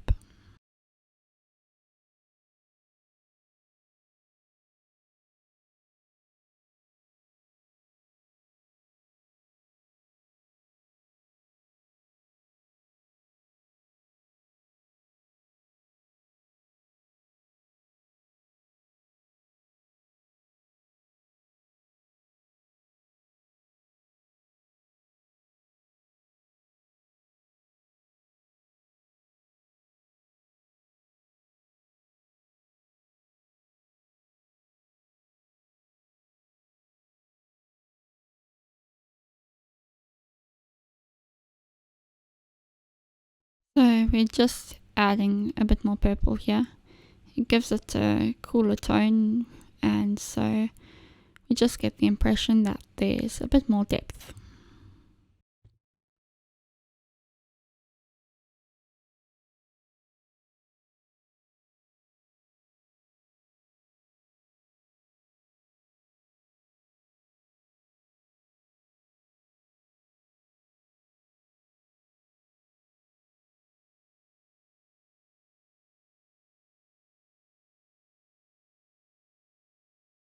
A bit up here, just a light layer.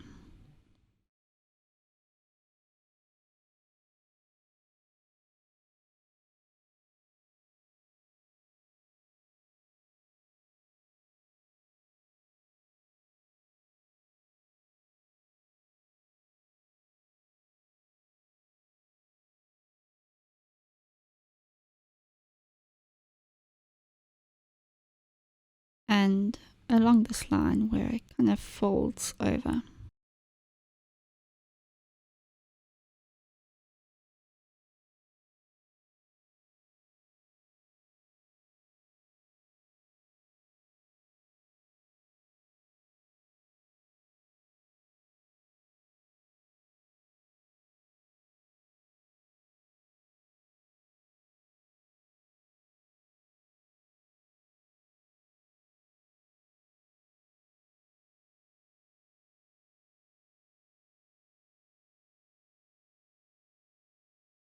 Just following the lash line.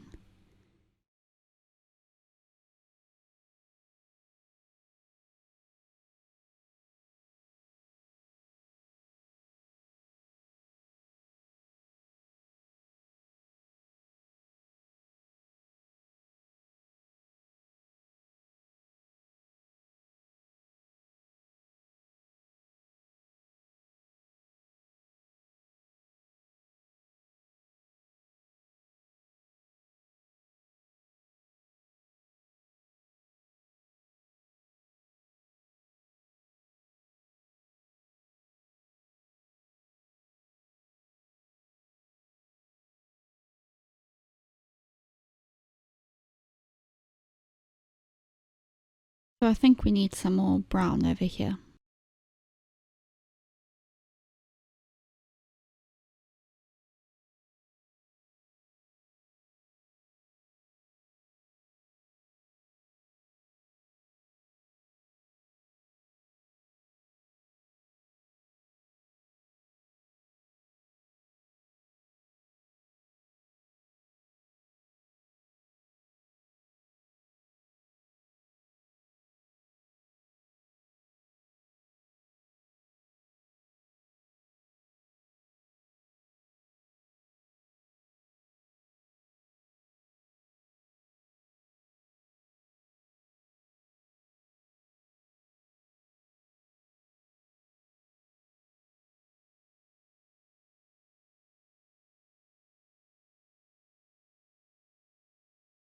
So we're now going to work on this highlighted area. You can see at the bottom how it's kind of dull, and then as we go up it just starts to get brighter and brighter. So we're just going in with the brown where it's a bit more dull.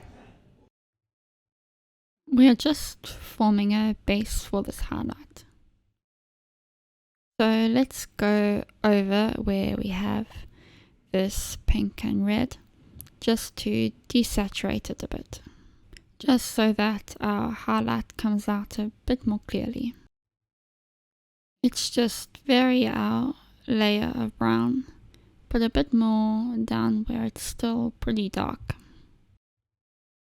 We just need to look at our reference and pay attention to the form of the highlight.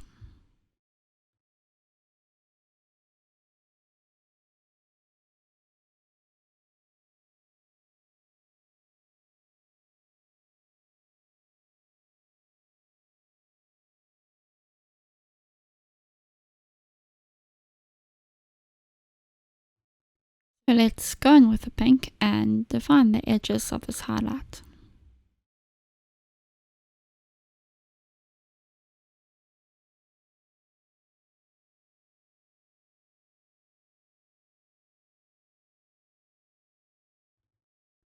Now we can start going over the lighter part of the highlight.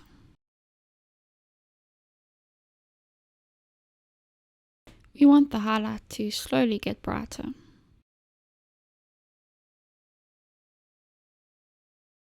We're actually going to add a little bit of blue, which will just help the highlight stand out a bit and give it a greyish tone, which we want because the highlight isn't actually perfectly white.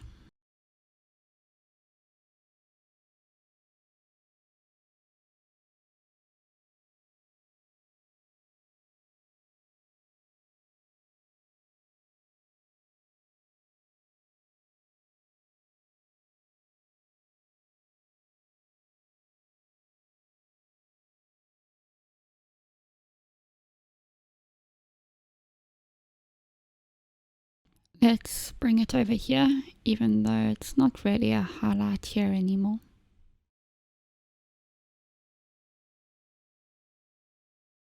Now let's just get some blue down here in this part of the highlight. Now let's do the same for the highlight in the waterline.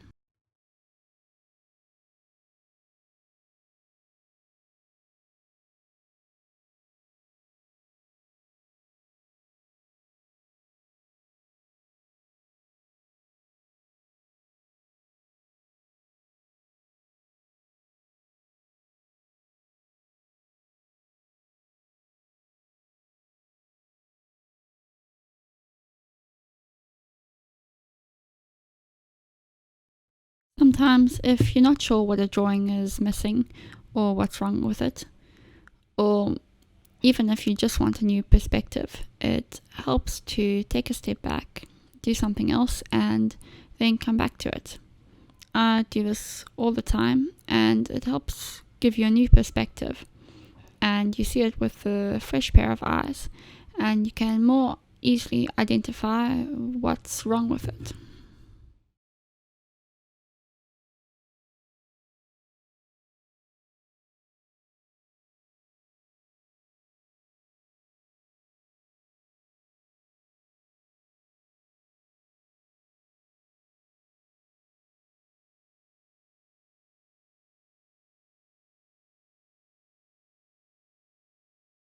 And remember, we're trying to indicate this roundness of the eyelid too.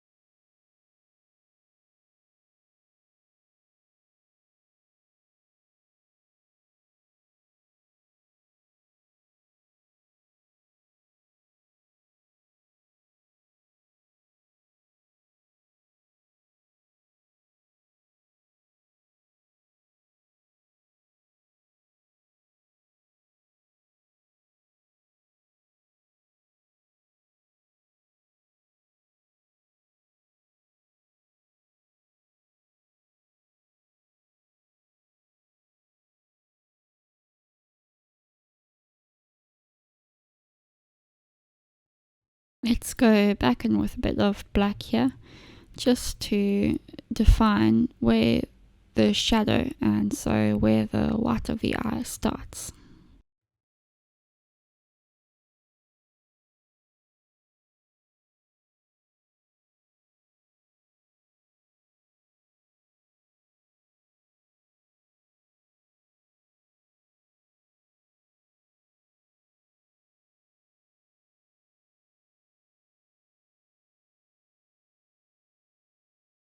We're now paying careful attention to the form of each shadow.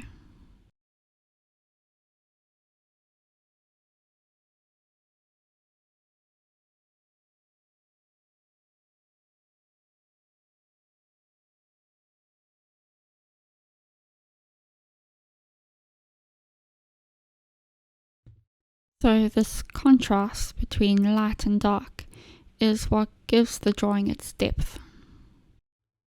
A good rule of thumb, which I've learned through experience, is even if you think it's too dark, in reality it's probably not dark enough.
Let's go in with the purple again.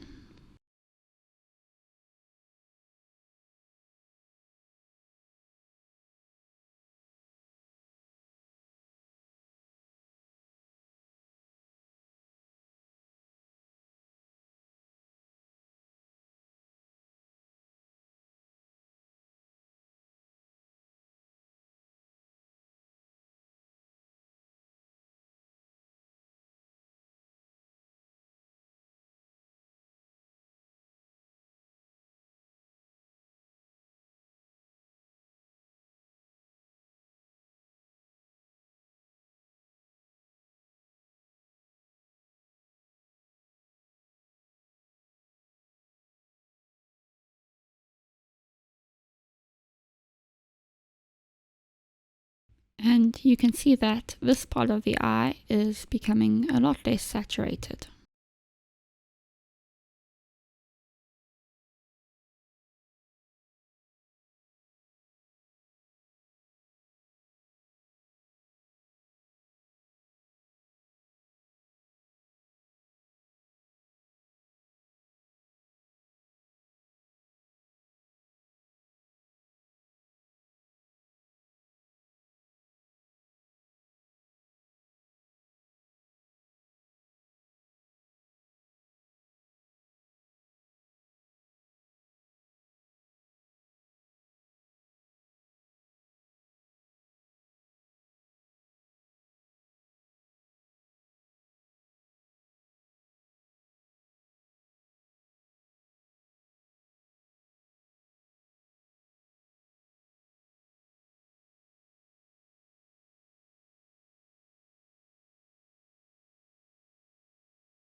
So remember, if you guys have any questions, you can ask them in the comments, and I try to answer every comment that's left on one of my videos.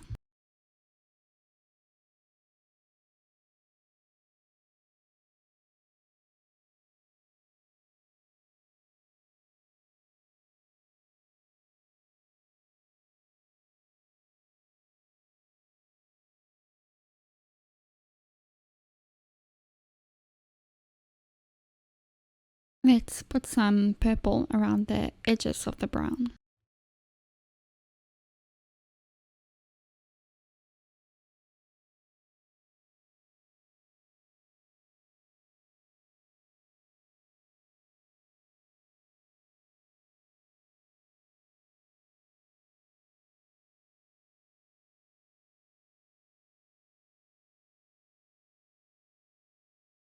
Let's go back in with the light blue, and remember to keep the spot a bit lighter than the rest.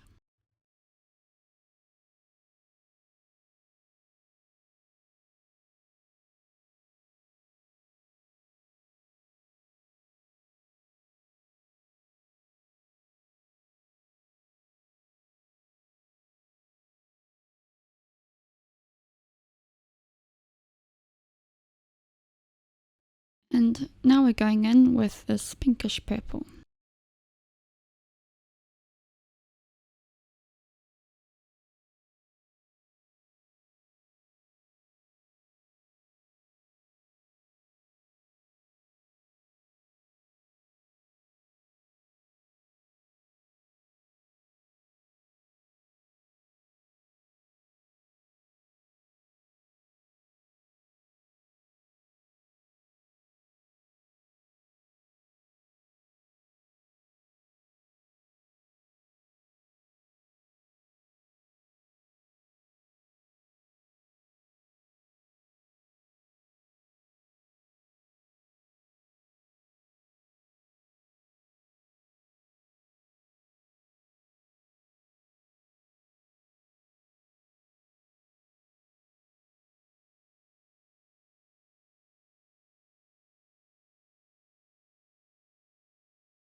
So I've actually been wanting to make this tutorial for a while now, because I know that when you're starting out, you don't necessarily want to go and buy the giant set of the most expensive pencils, because they do cost like a lot.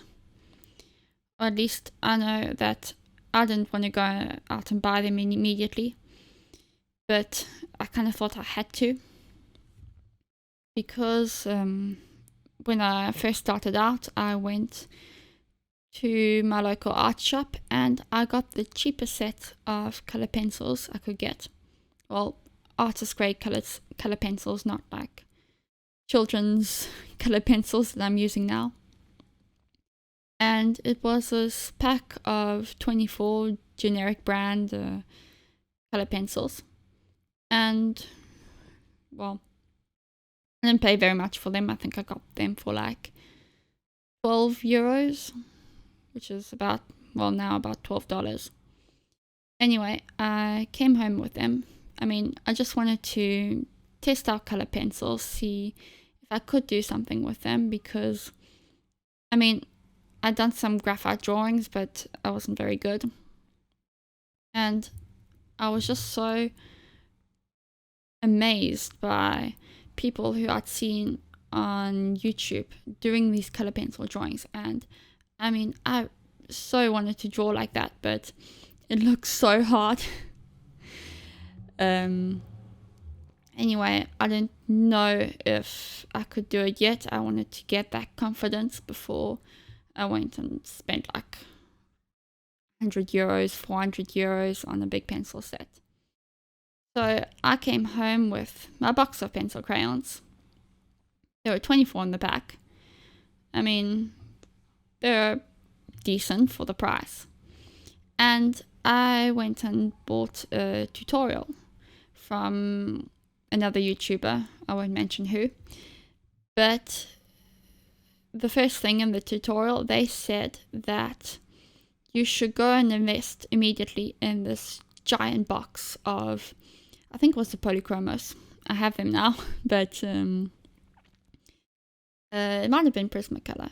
Anyway, there were other Polychromos or Prismacolor, and for those of you who don't know, those are the best and most expensive, along with the Caran d'Ache Luminance.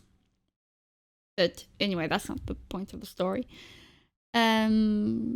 Yeah, so she said you need to buy this giant box of colors. And then I was trying to follow along in the tutorial, but the tutorial was on, I can't remember what we were drawing, I think it was a basketball.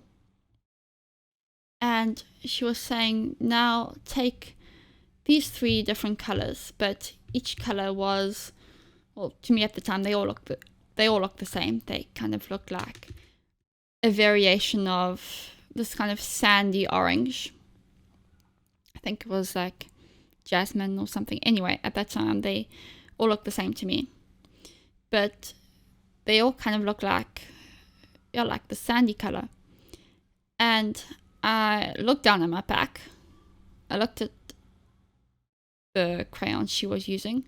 I was like, okay, I have this really dark brown, which is kind of out of the question.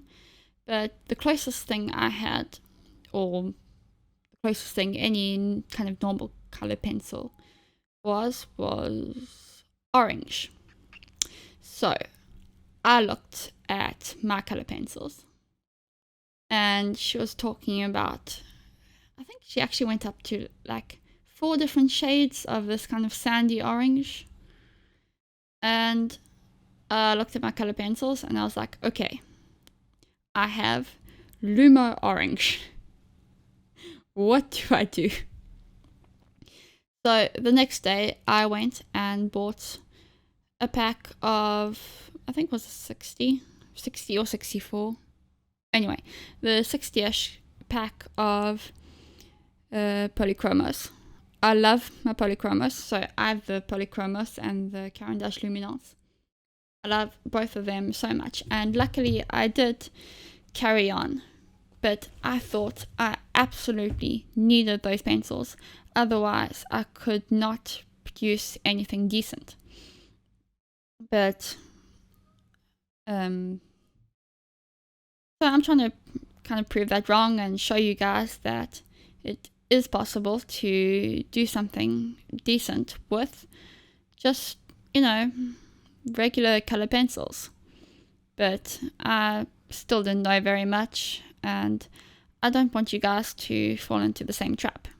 Because while I did carry on with color pencils, not everyone will, and it does cost a lot. Anyway, I'm rambling. I'll stop talking and get back to the actual tutorial.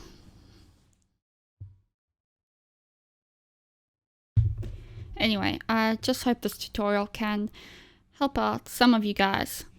Even if you're an experienced artist, maybe you'll get something out of this video.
Let's just define this section a bit.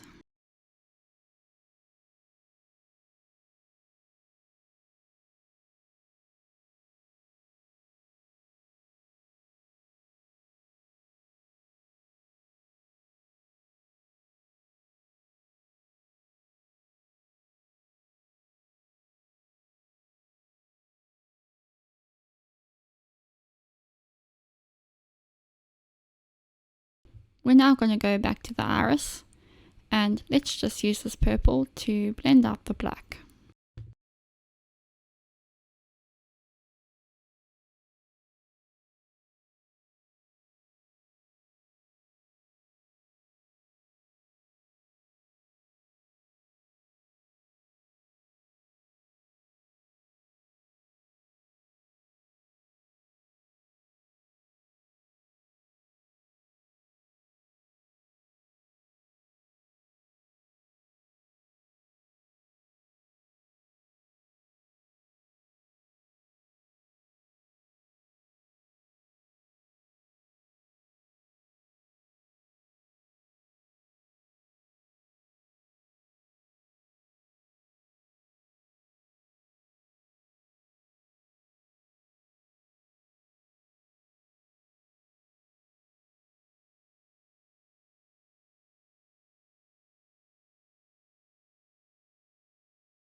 Let's blend out the iris.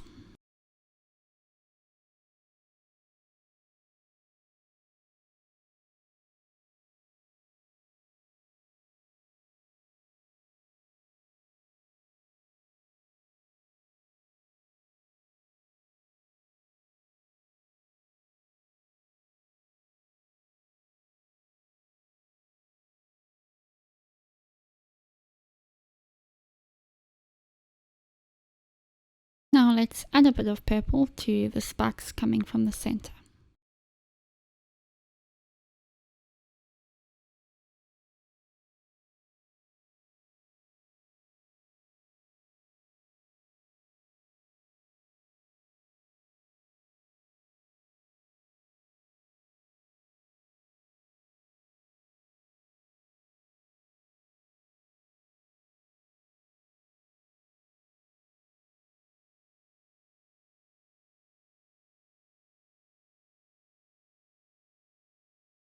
We're just giving the black of the iris a bit of a halo.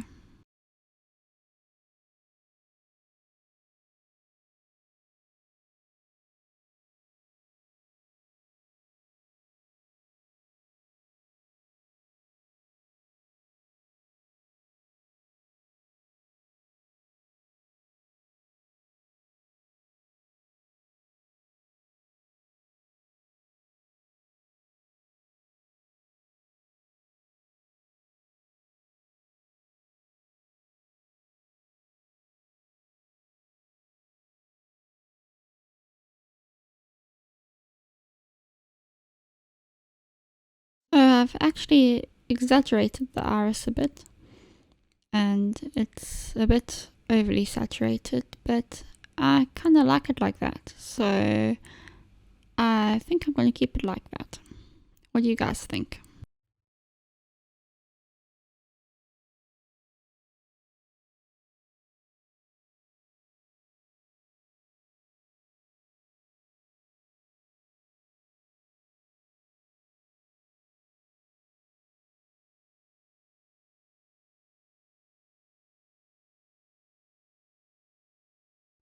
Let's just add a touch of green around the edge, but not too much.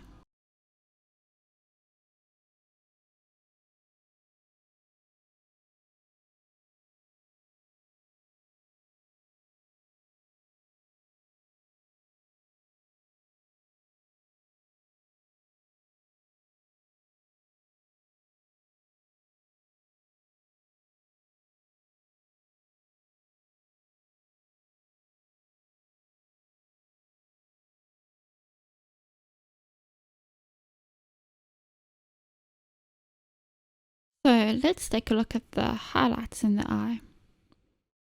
These three seem to have a bluish tint, so we're going to fill this in first.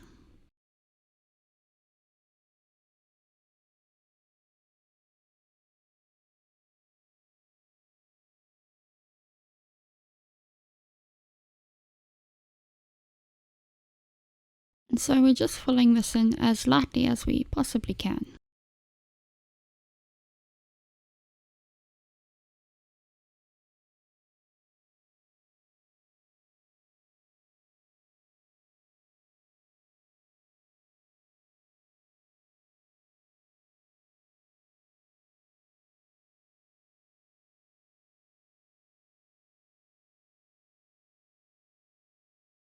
So I'm just trying to erase some of these pencil marks which I made during my sketch, just so they don't come through into the final drawing.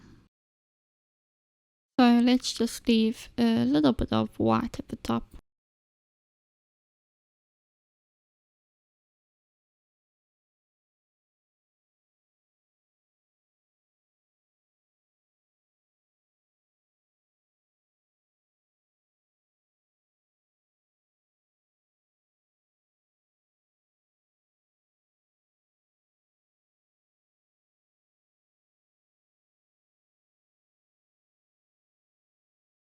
So if we take a look at the first highlight, this one over here, we can see that there's two lines, kind of thick lines going through the bottom. And these seem to be the reflection of something. And we can also note that these lines carry on and go into the second highlight.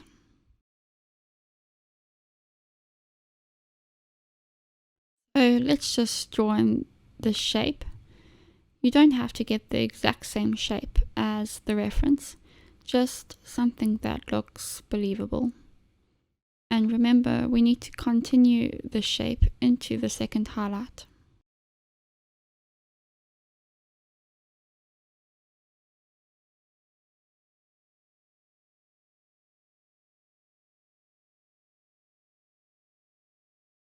This one down at the bottom seems a bit smaller.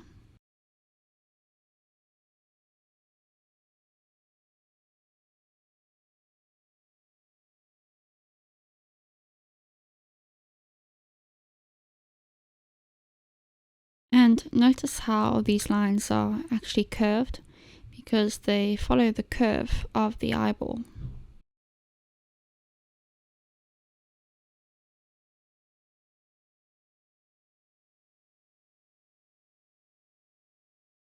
So in this last highlight, there seems to be something like the reflection of a door. So we're just going to sketch that in.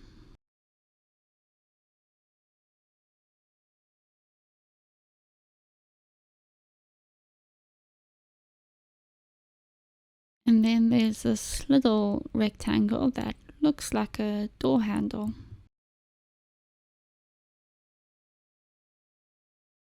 We'll go over and darken this all up in a few moments. Let's just get the shapes in first.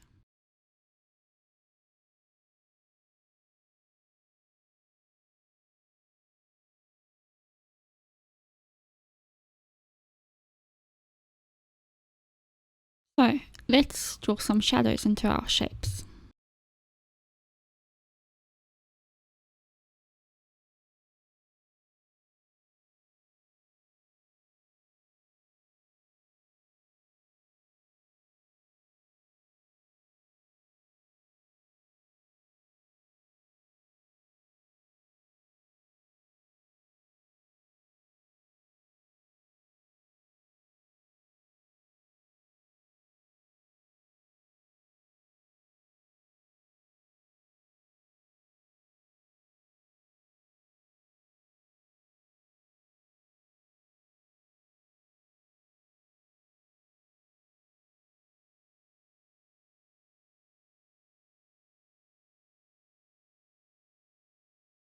So we can now see that there are blue clouds in the reflection.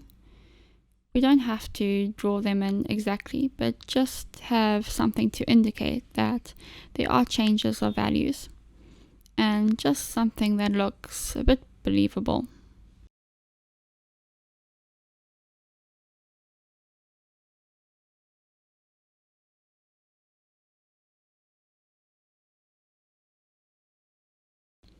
We can ignore the eyelash reflections for now, we'll draw that in later.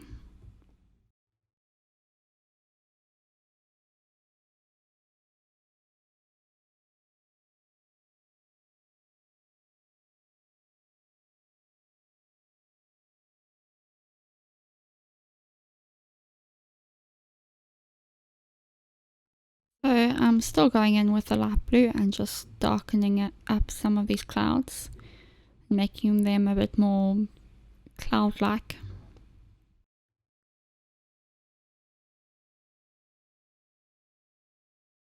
Just keeping them roughly the same as how they are in the reference.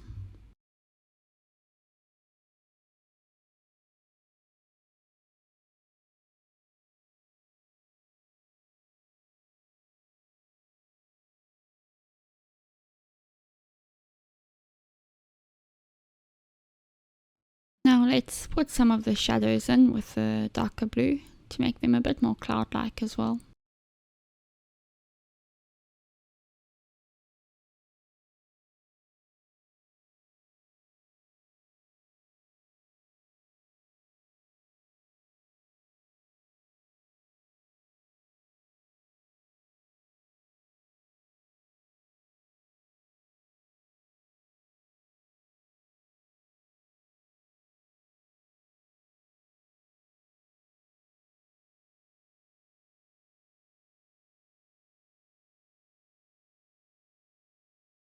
Let's do the first highlight too.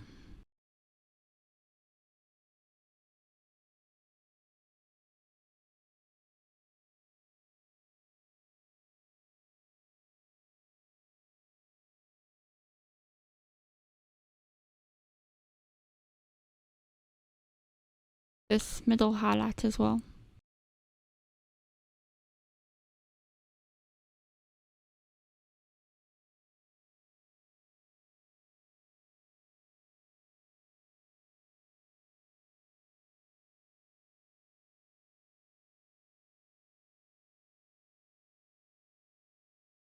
Now these seem a bit too saturated to me, so we're just going to desaturate them a bit and just go in gently with the black in the shadowed sections.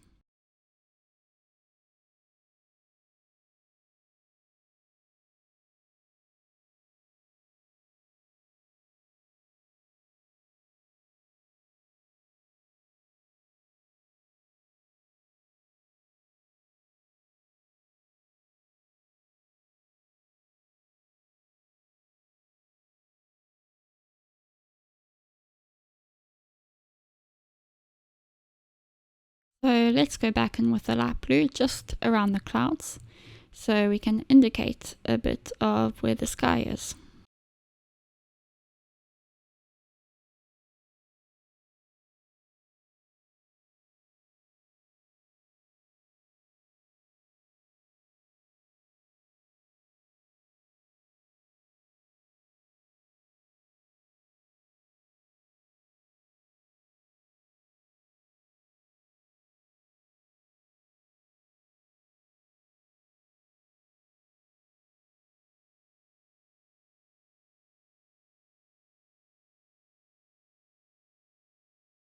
So let's just go back in and make this door a bit more curved, just so that it follows the shape of the iris.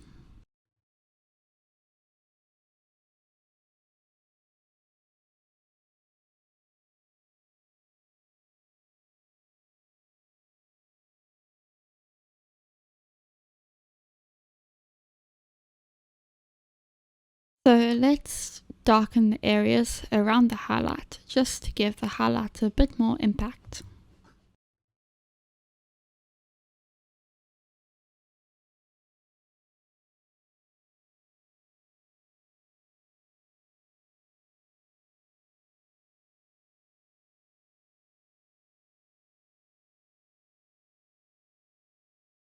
So we're just darkening everything up, especially along the top here.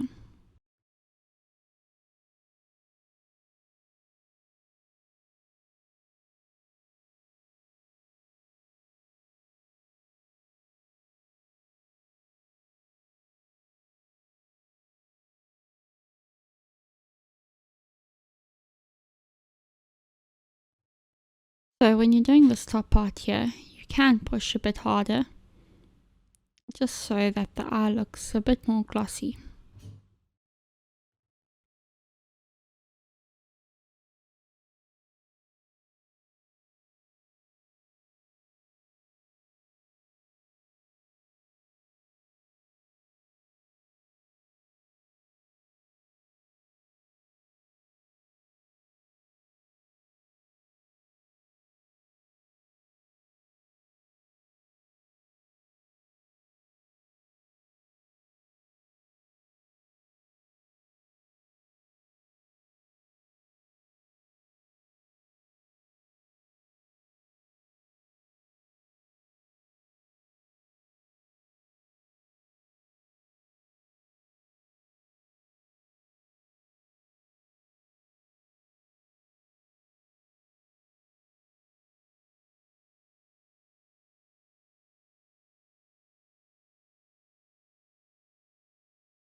So we're just finishing off the lower lid here.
So we're now going to do the eyelashes and just add the last finishing touches.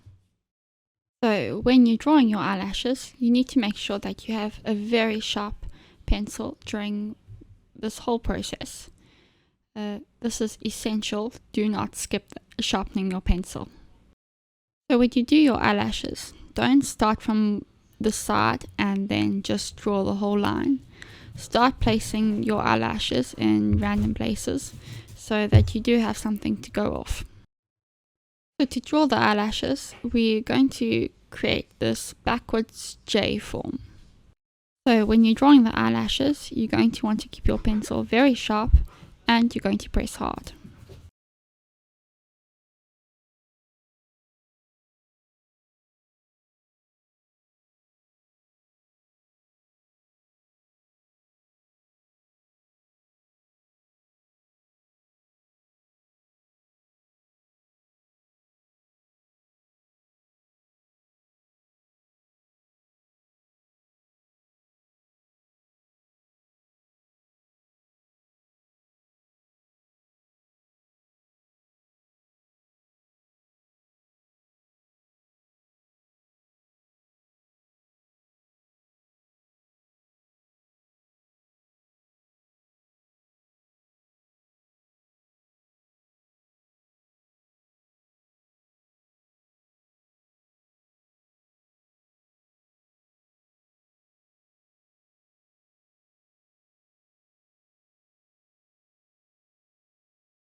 So the eyelashes are going to all be in the same general direction, but you are going to want to vary the direction slightly, as the randomness will make them look far more natural. You're also going to want to vary the origin point, as well as the length and thickness.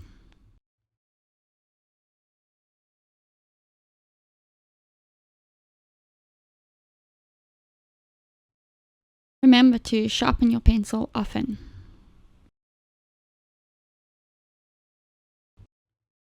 Now, these eyelashes over here are coming towards us, so they don't have much of a curve.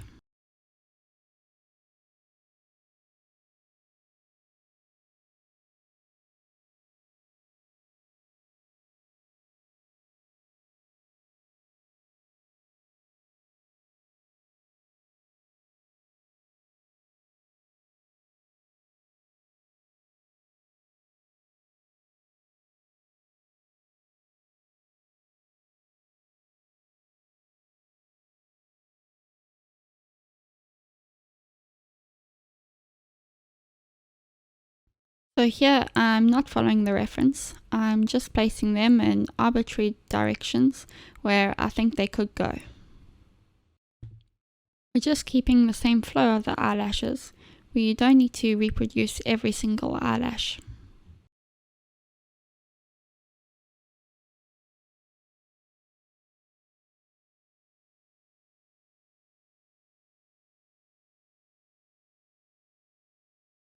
So the eyelashes down here are going to be a bit thinner and smaller.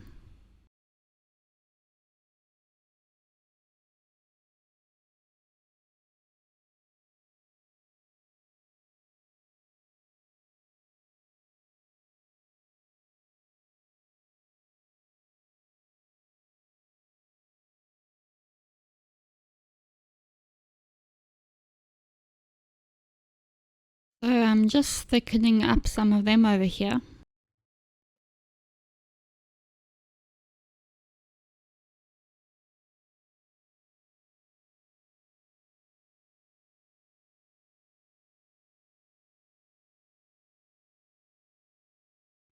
So this eye is actually wearing mascara, and so the lashes have a tendency to clump together a bit, and we're going to show this in our drawing.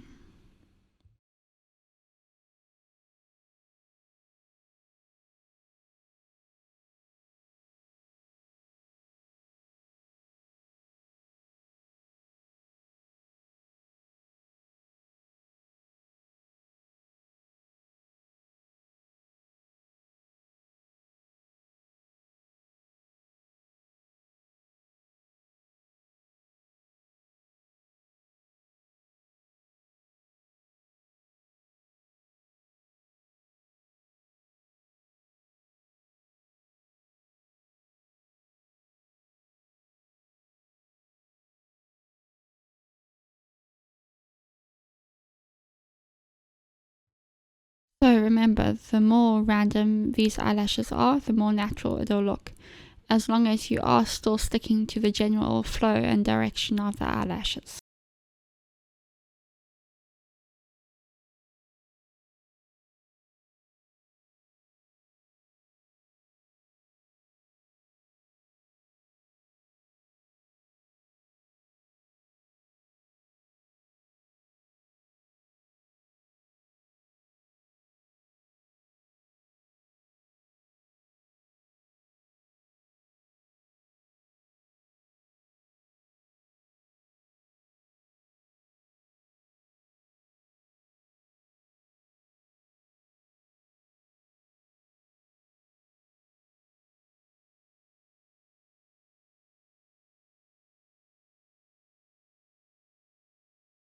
So these eyelashes towards the end are a bit thicker, just because of the angle of the camera.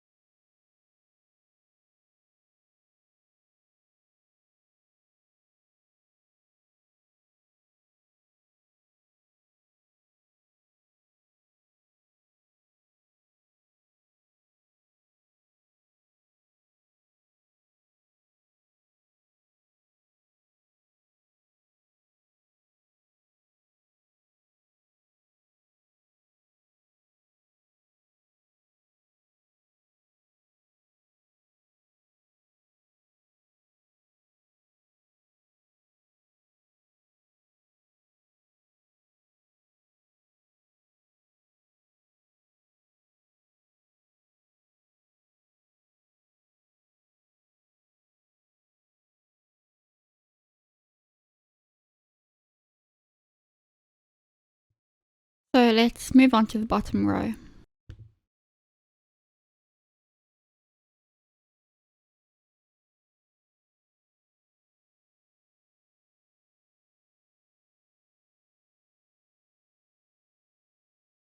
So these ones tend to often be a lot thinner and less dense as well.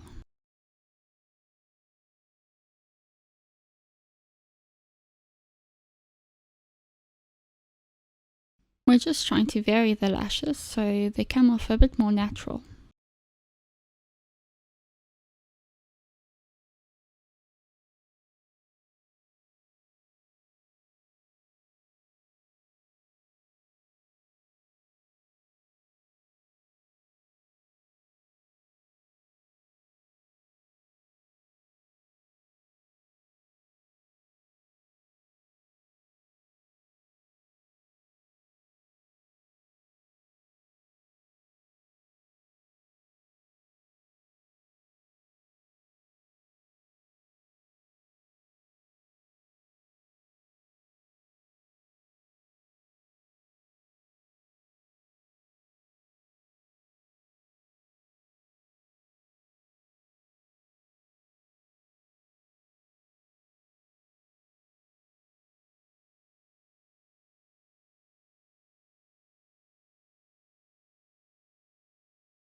So one thing to remember to add a lot of realism to your drawing is to remember to draw the reflection of the lashes in the eye.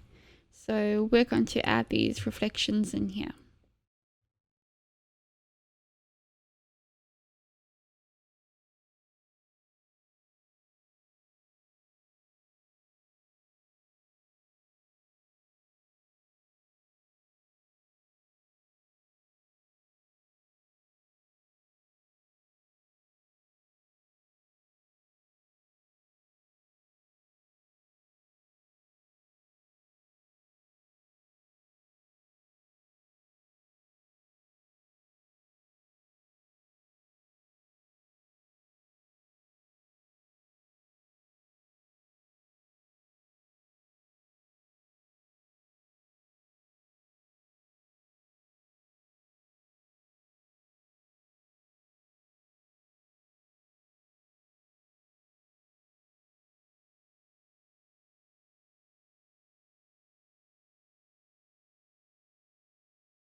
We're now just going to add some finishing touches.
Well done if you've made it through the entire video up until here.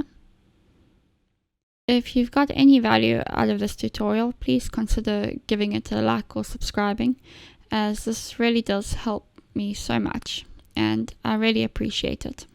Let me know down in the comments if you'd like to see more full-length tutorials like this, and let me know what type of tutorials you'd like to see.